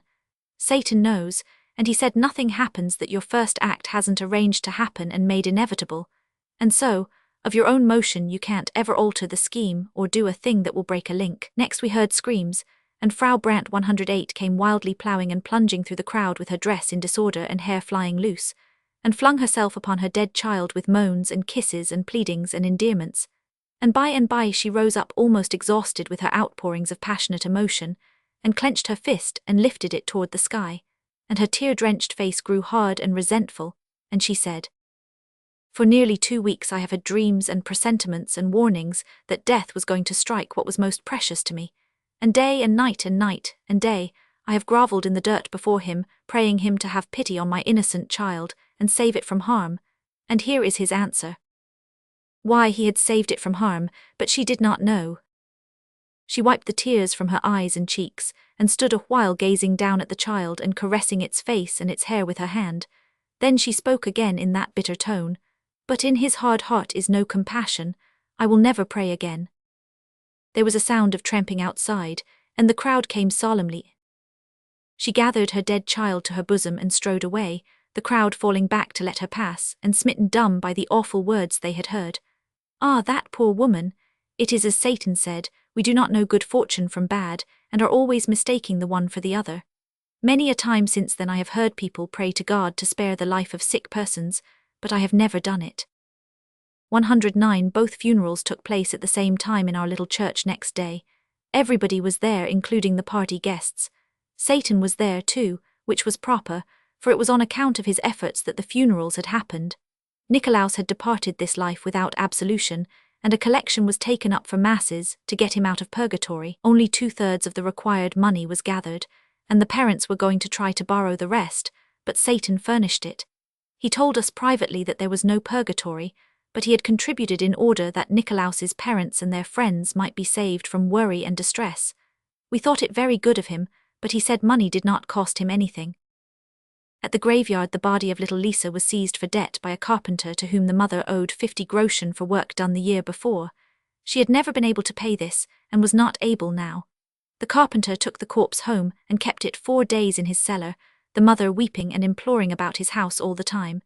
Then he buried it in his brother's cattle yard, without religious ceremonies. It drove the mother wild with grief and shame, and she forsook her work and went daily about the town, cursing the carpenter and blaspheming the laws of the emperor and the church, and it was pitiful to see. Seppi asked Satan to interfere, but he said the carpenter and the rest were members of the human race, and were acting quite 110 neatly for that species of animal.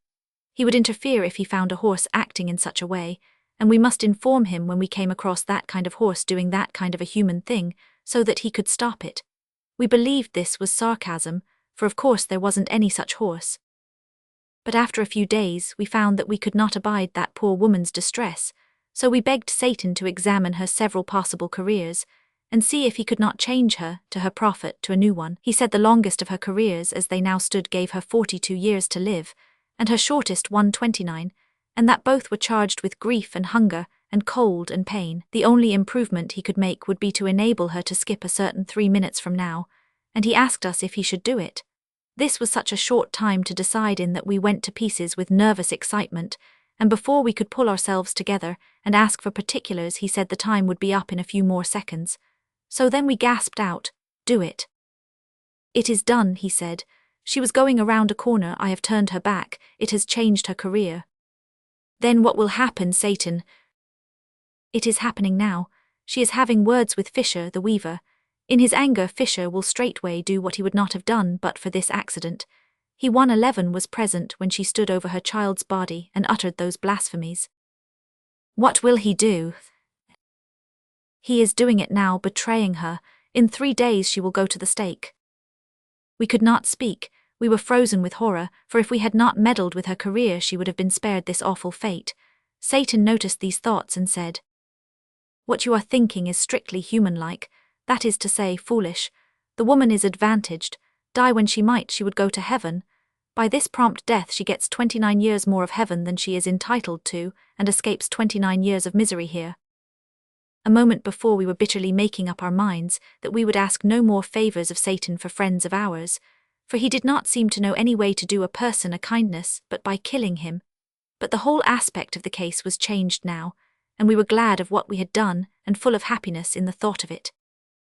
After a little I began to feel troubled about Fisher, and asked timidly, "Does this episode change Fisher's life scheme, Satan?" "Change it? Why, certainly, and radically.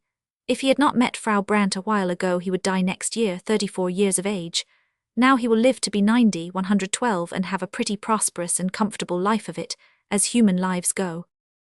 We felt a great joy and pride in what we had done for Fisher, and were expecting Satan to sympathize with this feeling, but he showed no sign, and this made us uneasy.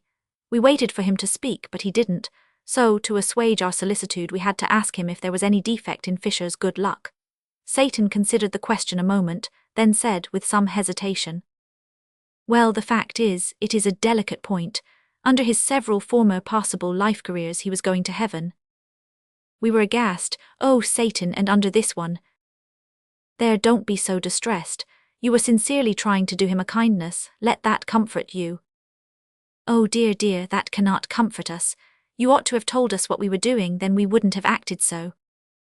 But it made no impression on him. He had never felt a pain or a sorrow, and did not know what they were in any really informing way.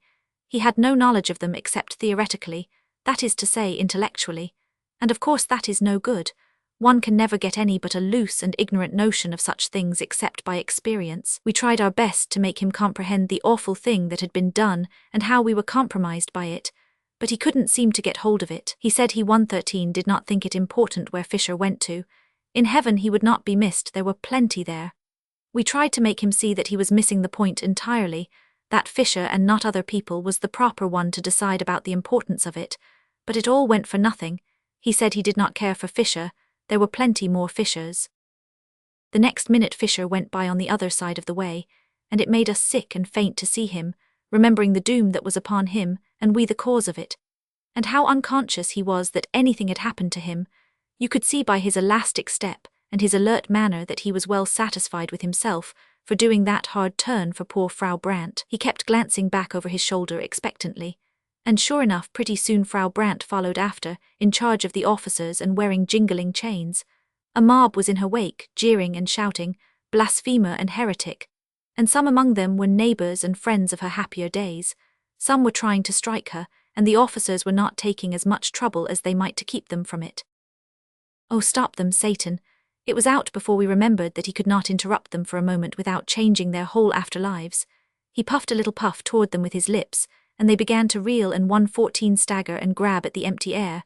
Then they broke apart and fled in every direction, shrieking, as if in intolerable pain. He had crushed a rib of each of them with that little puff. We could not help asking if their life chart was changed. Yes, entirely. Some have gained years, some have lost them. Some few will profit in various ways by the change, but only that few. We did not ask if we had brought poor Fisher's luck to any of them. We did not wish to know. We fully believed in Satan's desire to do us kindnesses, but we were losing confidence in his judgment. It was at this time that our growing anxiety to have him look over our life charts and suggest improvements began to fade out and give place to other interests. For a day or two the whole village was a chattering turmoil over Frau Brandt's case and over the mysterious calamity that had overtaken the mob, and at her trial the place was crowded.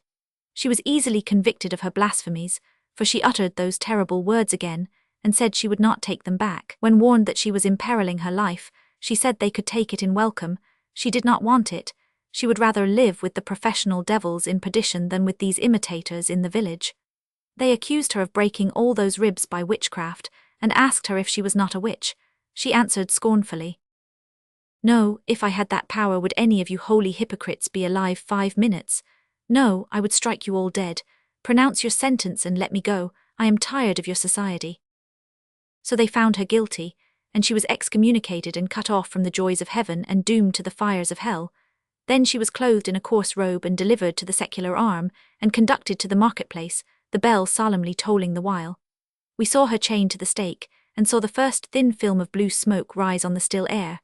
Then her hard face softened, and she looked upon the packed crowd in front of her and said, with gentleness, "We played together once in long agone days when we were innocent little creatures. For the sake of that I forgive you." We went away then, and did not see the fires consume her, but we heard the shrieks, although we put our fingers in our ears.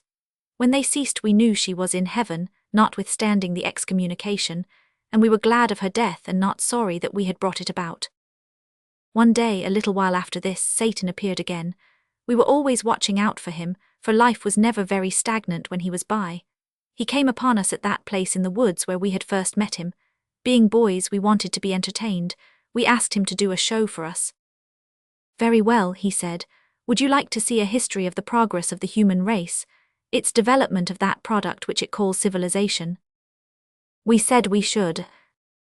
So with a thought he turned the place into the Garden of Eden, and we saw Abel praying by his altar. Then Cain came walking toward him with his club, and did not seem to see us, and would have stepped on my foot if I had not drawn it in. He spoke to his brother in a language which we did not understand. Then he grew violent and threatening, and we knew what was going to happen and turned away our heads for the moment. But we heard the crash of the blows and heard the shrieks and the groans. Then there was silence, and we saw Abel lying in his blood and gasping out his life, and Cain standing over him and looking down at him, vengeful and unrepentant. Then the vision vanished, and was followed by a long series of unknown wars, murders, and massacres. Next we had the flood, and the ark tossing around in the stormy waters, with lofty mountains in the distance showing veiled and dim through the rain. Satan said, "The progress of your race was not satisfactory. It is to have another chance now." The scene changed, and we saw Noah overcome with wine. Next we had Sodom and Gomorrah, and the attempt 117 to discover 2 or 3 respectable persons there, as Satan described it. Next Lot and his daughters in the cave. Next came the Hebraic Wars, and we saw the victims massacre the survivors and their cattle, and save the young girls alive and distribute them around. Next we had Jael, and saw her slip into the tent and drive the nail into the temple of her sleeping guest, and we were so close that when the blood gushed out it trickled in a little red stream to our feet, and we could have stained our hands in it if we had wanted to. Next we had Egyptian wars, Greek wars, Roman wars, hideous drenchings of the earth with blood, and we saw the treacheries of the Romans toward the Carthaginians, and the sickening spectacle of the massacre of those brave people. Also we saw Caesar invade Britain, not that those barbarians had done him any harm, but because he wanted their land, and desired to confer the blessings of civilization upon their widows and orphans, as Satan explained. Next Christianity was born. Then ages of Europe passed in review before us, and we saw Christianity and civilization march hand in hand through those ages, leaving famine and death and desolation in their wake, and other signs of the progress of the human race, as Satan observed. And always we had wars and more wars and still other wars, all over Europe, all over the world. Sometimes in the private interest of royal families, Satan said, sometimes to crush a weak nation, but never a war started by the aggressor for any clean purpose. There is no such war in the history of the race. Now, said Satan, you have seen your progress down to the present, and you must confess that it is wonderful in its way. We must now exhibit the future. He showed us slaughters more terrible in their destruction of life, more devastating in their engines of war than any we had seen. You perceive, he said, that you have made continual progress. Cain did his murder with a club. The Hebrews did their murders with javelins and swords. The Greeks and Romans added protective armor and the fine arts of military organization and generalship. The Christian has added guns and gunpowder. A few centuries from now, he will have so greatly improved the deadly effectiveness of his weapons of slaughter that all men will confess that without Christian civilization war must have remained a poor and trifling thing to the end of time. Then he began to laugh in the most unfeeling way and make fun of the human race, although he knew that what he had been saying shamed us and wounded us. No one but an angel could have acted so, but suffering 119 is nothing to them. They do not know what it is except by hearsay. More than once Seppi and I had tried in a humble and diffident way to convert him, and as he had remained silent we had taken his silence as a sort of encouragement. Necessarily then, this talk of his was a disappointment to us, for it showed that we had made no deep impression upon him. The thought made us sad, and we knew then how the missionary must feel when he has been cherishing a glad hope and has seen it blighted. We kept our grief to ourselves, knowing that this was not the time to continue our work. Satan laughed his unkind laugh to a finish, then he said, "It is a remarkable progress. In 5 or 6,000 years 5 or 6 high civilizations have risen, flourished, commanded the wonder of the world, then faded out and disappeared, and not one of them except the latest ever invented any sweeping and adequate way to kill people. They all did their best, to kill being the chiefest ambition of the human race and the earliest incident in its history. But only the Christian civilization has scored a triumph to be proud of. 2 or 3 centuries from now, it will be recognized that all the competent killers are Christians. Then the pagan world will go to school to the Christian, not to acquire his religion, but his guns. The Turk and the Chinaman will buy those to kill missionaries and converts with." By this time his theatre was at work again, and before our eyes nation after nation drifted by, during 2 or 3 centuries, a mighty procession, an endless procession, raging, struggling, wallowing through seas of blood, smothered in battle smoke through which the flags glinted and the red jets from the cannon darted. And always we heard the thunder of the guns and the cries of the dying. "And what does it amount to?" said Satan with his evil chuckle. "Nothing at all, you gain nothing, you always come out where you went in. For 1,000,000 years the race has gone on monotonously propagating itself, and monotonously reperforming this dull nonsense. To what end? No wisdom can guess. Who gets a profit out of it? Nobody but a parcel of usurping little monarchs and nobilities who despise you, would feel defiled if you touched them, would shut the door in your face if you proposed to call, whom you slave for, fight for, die for, and are not ashamed of it but proud, whose existence is a perpetual insult to you, and you are afraid to resent it, who are mendicants supported by your alms, yet assume toward you the airs of benefactor toward beggar, who address you in the language of master to slave, and are answered in the language of slave to master, who are worshipped by you with your mouth while in your heart, if you have one, you despise yourselves for it. The first man was a hypocrite and a coward, qualities which have not yet failed in his 121 line.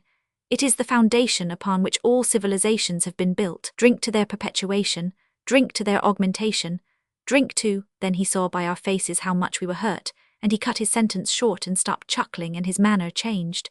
He said gently, "No, we will drink one another's health and let civilization go. The wine which has flown to our hands out of space by desire is earthly and good enough for that other toast, but throw away the glasses, we will drink this one in wine which has not visited this world before." We obeyed and reached up and received the new cups as they descended. They were shapely and beautiful goblets, but they were not made of any material that we were acquainted with. They seemed to be in motion, they seemed to be alive, and certainly the colors in them were in motion. They were very brilliant and sparkling, and of every tint, and they were never still, but flowed to and fro in rich tides which met and broke and flashed out dainty explosions of enchanting color. I think it was most like opals washing about in waves and flashing out their splendid fires, but there is nothing to compare the wine with. We drank it, and felt a strange and witching ecstasy as of heaven go stealing through us, and Seppi's eyes filled and he said worshippingly, "We shall be there some day, and then—" He glanced furtively at Satan, and I think he hoped 122 Satan would say, "Yes, you will be there some day," but Satan seemed to be thinking about something else and said nothing. This made me feel ghastly, for I knew he had heard. Nothing, spoken or unspoken, ever escaped him. Poor Seppi looked distressed and did not finish his remark. The goblets rose and clove their way into the sky, a triplet of radiant sundogs, and disappeared. Why didn't they stay? It seemed a bad sign and depressed me. Should I ever see mine again? Would Seppi ever see his? Chapter 9. It was wonderful the mastery Satan had over time and distance. For him they did not exist. He called them human inventions and said they were artificialities. We often went to the most distant parts of the globe with him, and stayed weeks and months, and yet were gone only a fraction of a second as a rule. You could prove it by the clock. One day when our people were in such awful distress, because the witch commission were afraid to proceed against the astrologer and Father Peter's household, or against any indeed, but the poor and the friendless, they lost patience and took to witch-hunting on their own score, and began to chase a born lady who was known to have the habit of curing people by devilish arts, such as bathing them, washing them, and nourishing them instead of bleeding them, and purging them through the ministrations, barber surgeon in the proper way. She came flying down with the howling and cursing mob after her, and tried to take refuge in houses, but the doors were shut in her face. They chased her more than half an hour, we following to see it, and at last she was exhausted and fell, and they 124 caught her. They dragged her to a tree and threw a rope over the limb, and began to make a noose in it, some holding her meantime, and she crying and begging, and her young daughter looking on and weeping, but afraid to say or do anything. They hanged the lady, and I threw a stone at her, although in my heart I was sorry for her, but all were throwing stones and each was watching his neighbor, and if I had not done as the others did it would have been noticed and spoken of. Satan burst out laughing. All that were nearby turned upon him, astonished and not pleased. It was an ill time to laugh, for his free and scoffing ways and his supernatural music had brought him under suspicion all over the town, and turned many privately against him. The big blacksmith called attention to him now, raising his voice so that all should hear, and said, "What are you laughing at? Answer. Moreover, please explain to the company why you threw no stone." "Are you sure I did not throw a stone?" Yes, you needn't try to get out of it, I had my eye on you. And I noticed you, shouted two others. 3 witnesses, said Satan. Mueller the blacksmith, Klein the butcher's man, Pfeiffer the weaver's journeyman. 3 very ordinary liars, are there any more? Never mind whether there are others or not, and never mind about what you consider us. 3's enough to settle your matter for you. You'll prove that you threw a stone, or it shall go hard with you. That's so, shouted the crowd, and surged up as closely as they could to the center of interest.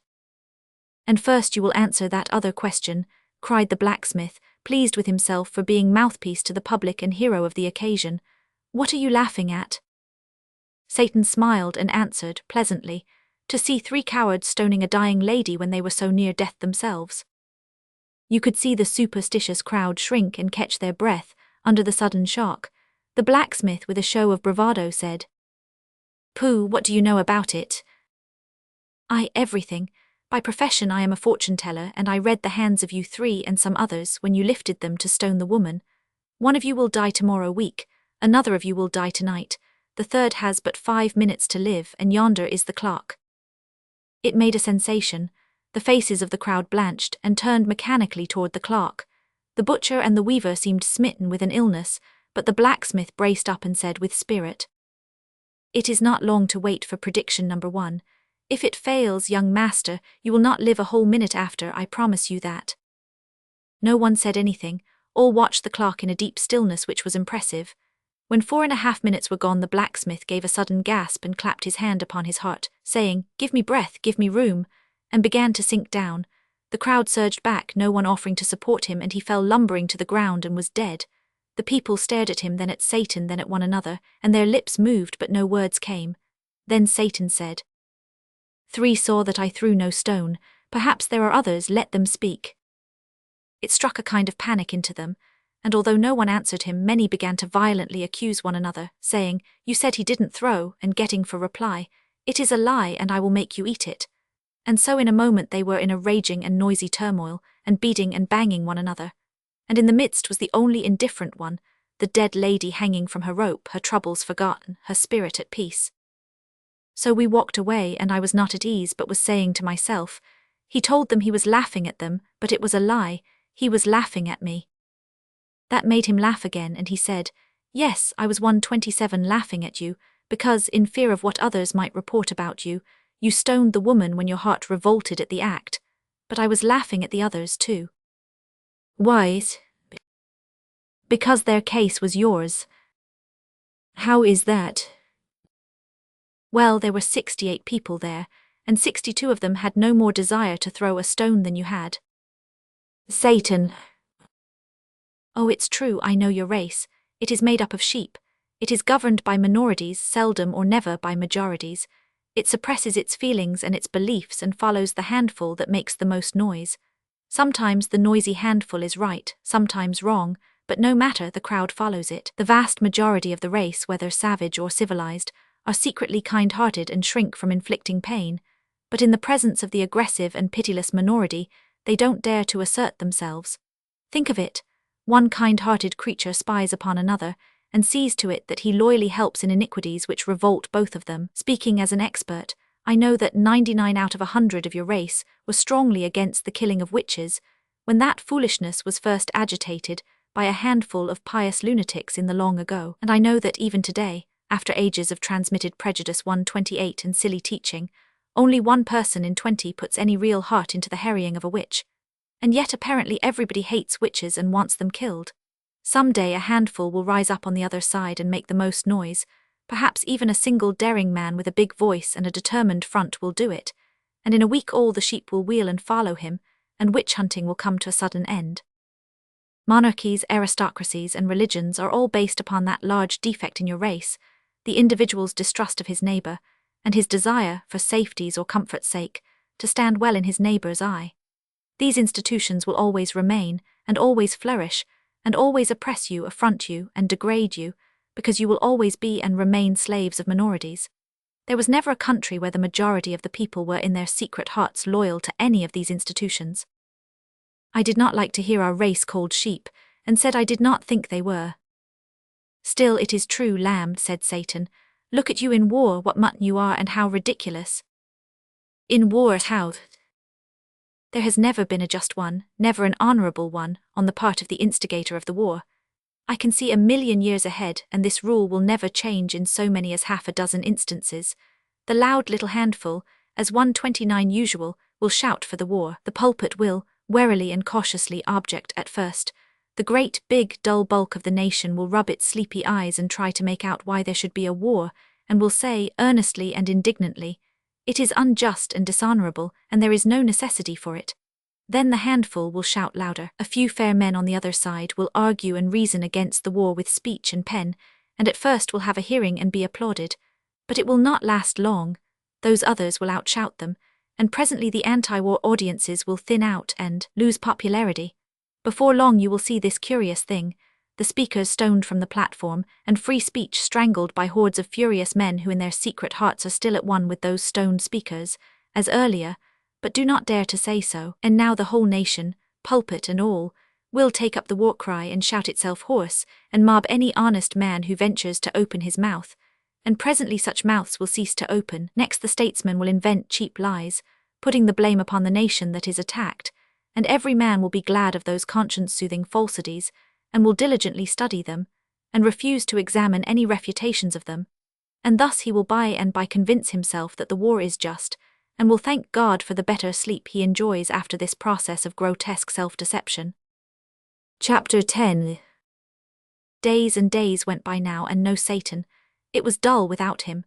But the astrologer, who had returned from his excursion to the moon, went about the village, braving public opinion, and getting a stone in the middle of his back now, and then when some witch-hater got a safe chance to throw it and dodge out of sight. Meantime 2 influences had been working well for Margaret. That Satan, who was quite indifferent to her, had stopped going to her house after a visit or 2 had hurt her pride, and she had set herself the task of banishing him from her heart. Reports of Wilhelm Maidling's dissipation brought to her from time to time by old Ursula had touched her with remorse, jealousy of Satan being the cause of it. And so now, these 2 matters working upon her together, she was getting a good profit out of the combination. Her interest in Satan was steadily cooling, her interest in Wilhelm as steadily warming. All that was needed to complete her conversion was that Wilhelm should brace up and do something that should cause favourable talk and incline the public toward him again. The opportunity came now. Margaret sent and asked him to defend her uncle in the approaching trial, and he was greatly pleased and stopped drinking and began his preparations with diligence. With more diligence than hope, in fact, for it was not a promising case. He had many interviews in his office with Seppi and me, and threshed out our testimony pretty thoroughly, thinking to find some valuable grains among the chaff, but the harvest was poor, of course. If Satan would only come, that was my constant thought. He could invent some way to win the case, for he had said it would be won, so he necessarily knew how it could be done. But the days dragged on, and still he did not come. Of course I did not doubt that it would win, and that Father Peter would be happy for the rest of his life, since Satan had said so. Yet I knew I should be much more comfortable if he would come and tell us how to manage it. It was getting high time for Father Peter to have a saving change toward happiness, for by general report he was worn out with his imprisonment and the ignominy that was burdening him, and was like to die of his miseries unless he got relief soon. At last the trial came on, and the people gathered from all around to witness it, among them many strangers from considerable distances. Yes, everybody was there except the accused. He was too feeble in body for the 132 strain, but Margaret was present and keeping up her hope and her spirit the best she could. The money was present too. It was emptied on the table, and was handled and caressed and examined by such as were privileged. The astrologer was put in the witness box. He had on his best hat and robe for the occasion. Question: You claim that this money is yours? Answer: I do. Q: How did you come by it? A: I found the bag in the road when I was returning from a journey. Q: When? A: More than 2 years ago. Q: What did you do with it? A: I brought it home and hid it in a secret place in my observatory, intending to find the owner if I could. Q: You endeavoured to find him? A: I made diligent inquiry during several months, but nothing came of it. Q: And then? A: I thought it not worthwhile to look further, and was minded to use the money in finishing the wing of the foundling asylum connected with the priory and nunnery. So I took it out of its hiding place and counted it to see if any of it was missing. And then... Q, why do you stop? Proceed. I am sorry to have to say this, but just as I had finished and was restoring the bag to its place, I looked up, and there stood Father Peter behind me. Several murmured, "That looks bad," but others answered, "Ah, but he is such a liar." Q, that made you uneasy? No, I thought nothing of it at the time, for Father Peter often came to me unannounced to ask for a little help in his need. Margaret blushed crimson at hearing her uncle falsely and impudently charged with begging, especially from one he had always denounced as a fraud, and was going to speak, but remembered herself in time and held her peace. Q, proceed. In the end I was afraid to contribute the money to the foundling asylum, but elected to wait yet another year and continue my inquiries. When I heard of Father Peter's find I was glad, and no suspicions entered my mind. When I came home a day or two later, and discovered that my own money was gone, I still did not suspect, until 3 circumstances connected with Father Peter's good fortune struck me as being singular coincidences. Q, pray name them.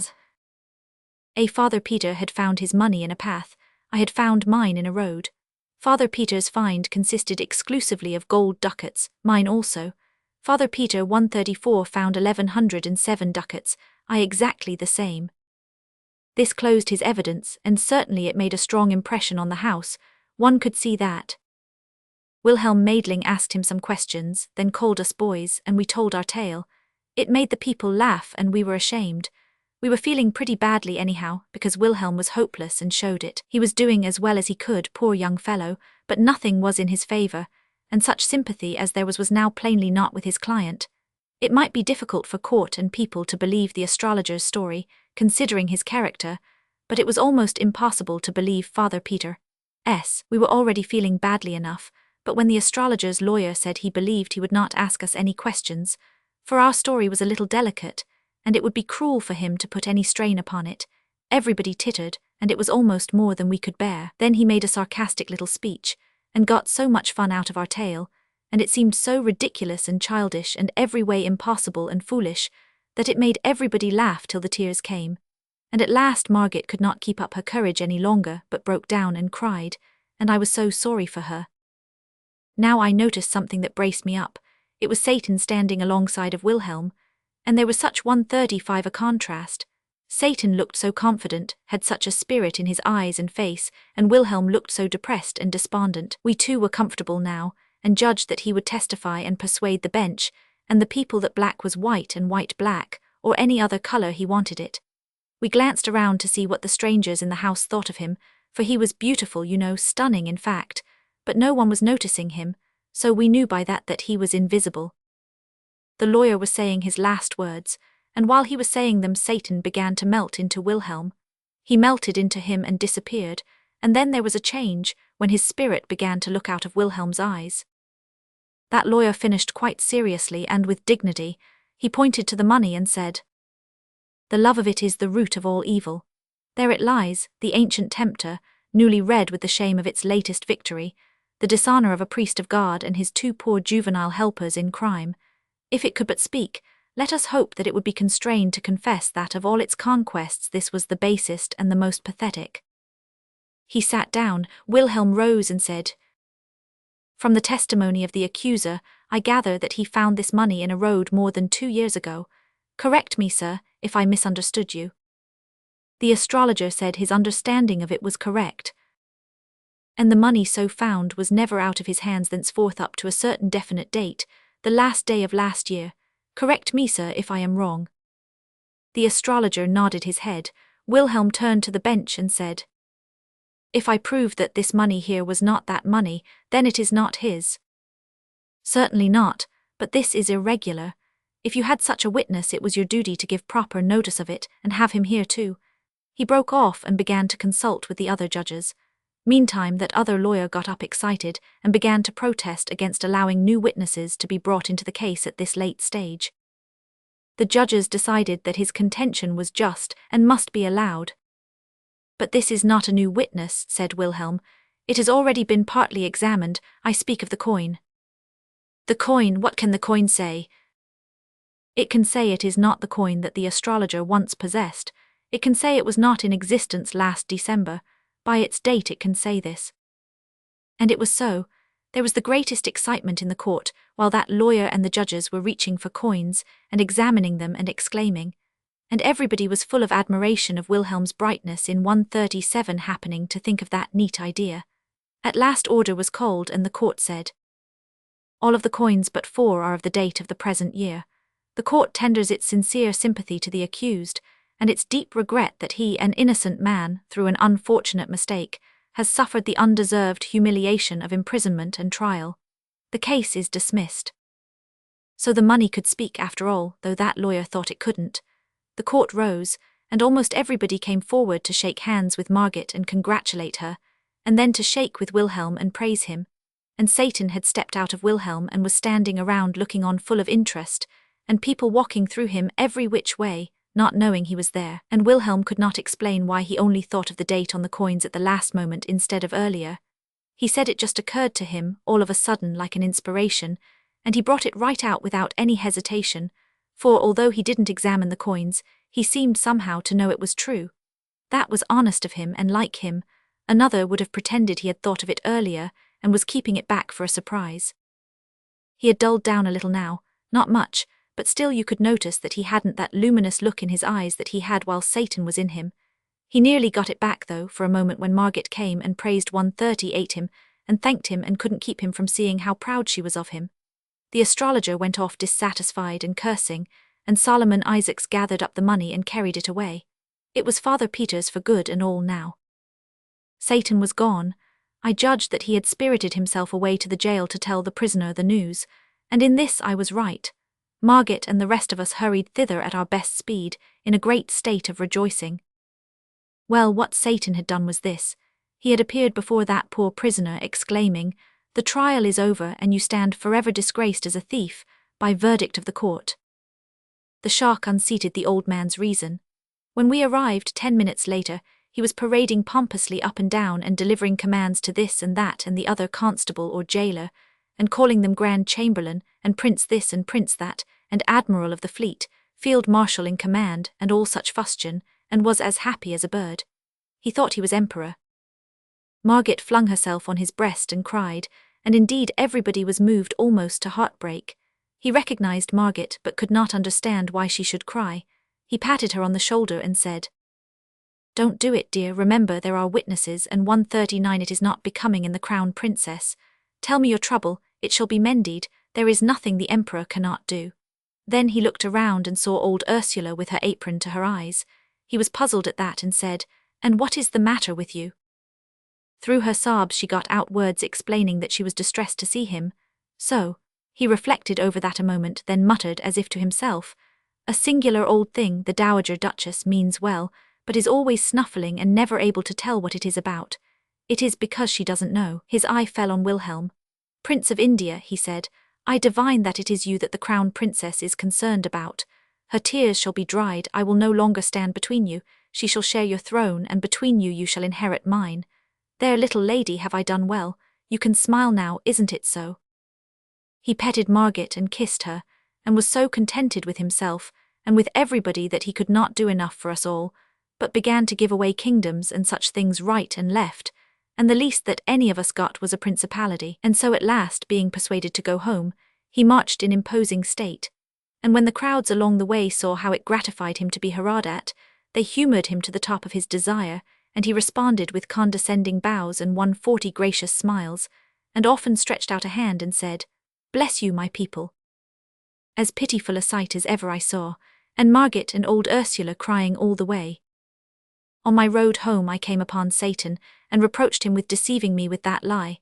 He was not embarrassed but said, quite simply and composedly, "Ah, you mistake, it was the truth.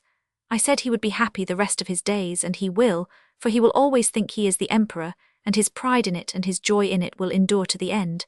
He is now and will remain the one utterly happy person in this empire. But the method of it, Satan, the method, couldn't you have done it without depriving him of his reason?" It was difficult to irritate Satan, but that accomplished it. "What an ass you are," he said. Are you so unobservant as not to have found out that sanity and happiness are an impossible combination? No sane man can be happy, for to him life is real, and he sees what a fearful thing it is. Only the mad can be happy, and not many of those. The few that imagine themselves kings or gods are happy, the rest are no happier than the sane. Of course, no man is entirely in his right mind at any time, but I have been referring to the extreme cases. I have taken from this man that trumpery thing which the race regards as a mind. I 141 have replaced his tin life with a silver-gilt fiction. You see the result, and you criticize. I said I would make him permanently happy, and I have done it. I have made him happy by the only means possible to his race, and you are not satisfied. He heaved a discouraged sigh and said, "It seems to me that this race is hard to please." There it was, you see. He didn't seem to know any way to do a person a favor except by killing him or making a lunatic out of him. I apologized as well as I could, but privately I did not think much of his processes at that time. Satan was accustomed to say that our race lived a life of continuous and uninterrupted self-deception. It duped itself from cradle to grave with shams and delusions which it mistook for realities, and this made its entire life a sham. Of the score of fine qualities which it imagined it had and was vain of, it really possessed hardly one. It regarded itself as gold and was only brass. One day when he was in this vein he mentioned a detail, the sense of humor. I cheered up then and took issue. I said we possessed it. Spoke the race, he said, always ready to claim what it hasn't got and mistake its ounce of brass filings for a ton of gold dust. You have a mongrel perception of humor, nothing more. A multitude of you possess that. This multitude see the comic side of 1,000 low-grade and trivial things, broad incongruities mainly, grotesqueries, 142 absurdities, evokers of the horse laugh. The 10,000 high-grade comicalities which exist in the world are sealed from their dull vision. There will a day come when the race will detect the funniness of these juvenilities and laugh at them, and by laughing at them destroy them. For your race in its poverty has, unquestionably, one really effective weapon: laughter. Power, money, persuasion, supplication, persecution, these can lift at a colossal humbug, push it a little, weaken it a little century by century, but only laughter can blow it to rags and atoms at a blast. Against the assault of laughter nothing can stand. You are always fussing and fighting with your other weapons. Do you ever use that one? No, you leave it lying rusting. As a race, do you ever use it at all? No, you lack sense and the courage. We were traveling at the time and stopped at a little city in India and looked on while a juggler did his tricks before a group of natives. They were wonderful, but I knew Satan could beat that game, and I begged him to show off a little, and he said he would. He changed himself into a native in turban and breechcloth, and very considerately conferred on me a temporary knowledge of the language. The juggler exhibited a seed, covered it with earth in a small flower pot, then put a rag over the pot. After a minute the rag began to rise. In 10 minutes it had risen a foot. 143 then the rag was removed and a little tree was exposed, with leaves upon it and ripe fruit. We ate the fruit and it was good. But Satan said, "Why do you cover the pot? Can't you grow the tree in the sunlight?" "No," said the juggler, "no one can do that. You are only an apprentice, you don't know your trade. Give me the seed, I will show you." He took the seed and said, "What shall I raise from it?" "It is a cherry seed, of course you will raise a cherry." "Oh no, that is a trifle, any novice can do that. Shall I raise an orange tree from it?" "Oh yes," and the juggler laughed. "And shall I make it bear other fruits as well as oranges?" "If God wills," and they all laughed. Satan put the seed in the ground, put a handful of dust on it and said, "Rise." A tiny stem shot up and began to grow, and grew so fast that in 5 minutes it was a great tree, and we were sitting in the shade of it. There was a murmur of wonder, then all looked up and saw a strange and pretty sight, for the branches were heavy with fruits of many kinds and colors: oranges, grapes, bananas, peaches, cherries, apricots, and so on. Baskets were brought, and the unlading of the tree began, and the people crowded around Satan and kissed his hand, and praised him, calling him the 144 Prince of Jugglers. The news went about the town, and everybody came running to see the wonder, and they remembered to bring baskets too. But the tree was equal to the occasion. It put out new fruits as fast as any were removed. Baskets were filled by the score and by the 100, but always the supply remained undiminished. At last a foreigner in white linen and sun helmet arrived, and exclaimed angrily, "Away from here, clear out you dogs, the tree is on my lands and is my property." The natives put down their baskets and made humble obeisance. Satan made humble obeisance too, with his fingers to his forehead, in the native way and said, "Please let them have their pleasure for an hour, sir, only that and no longer.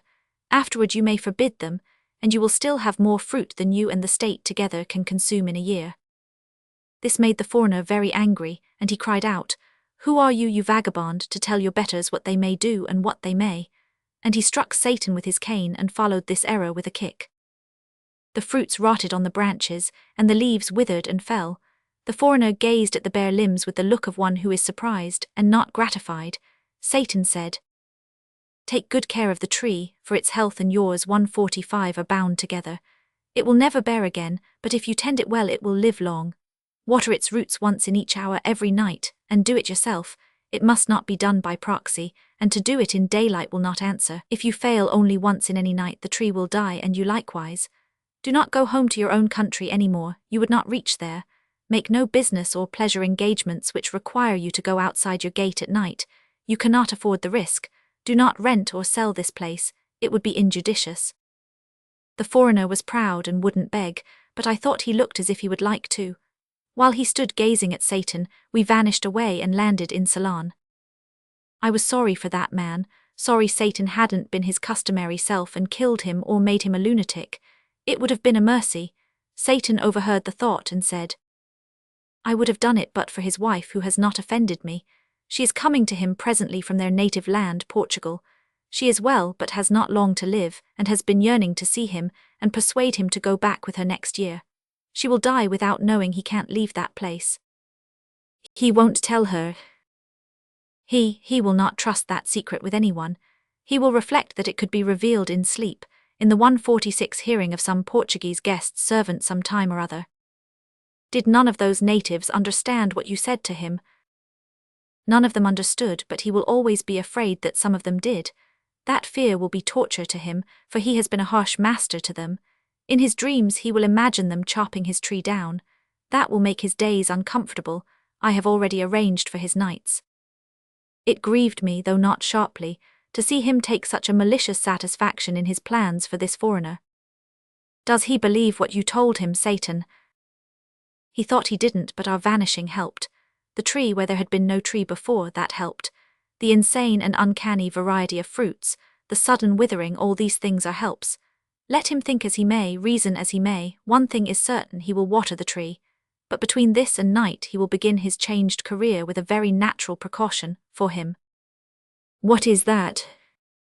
"He will fetch a priest to cast out the tree's devil. You are such a humorous race and don't suspect it." "Will he tell the priest?" "No, he will say a juggler from Bombay created it, and that he wants the juggler's devil driven out of it, so 147 that it will thrive and be fruitful again. The priest's incantations will fail, then the Portuguese will give up that scheme and get his watering pot ready. But the priest will burn the tree, I know it, he will not allow it to remain." "Yes, and anywhere in Europe he would burn the man too. But in India the people are civilized, and these things will not happen. The man will drive the priest away and take care of the tree."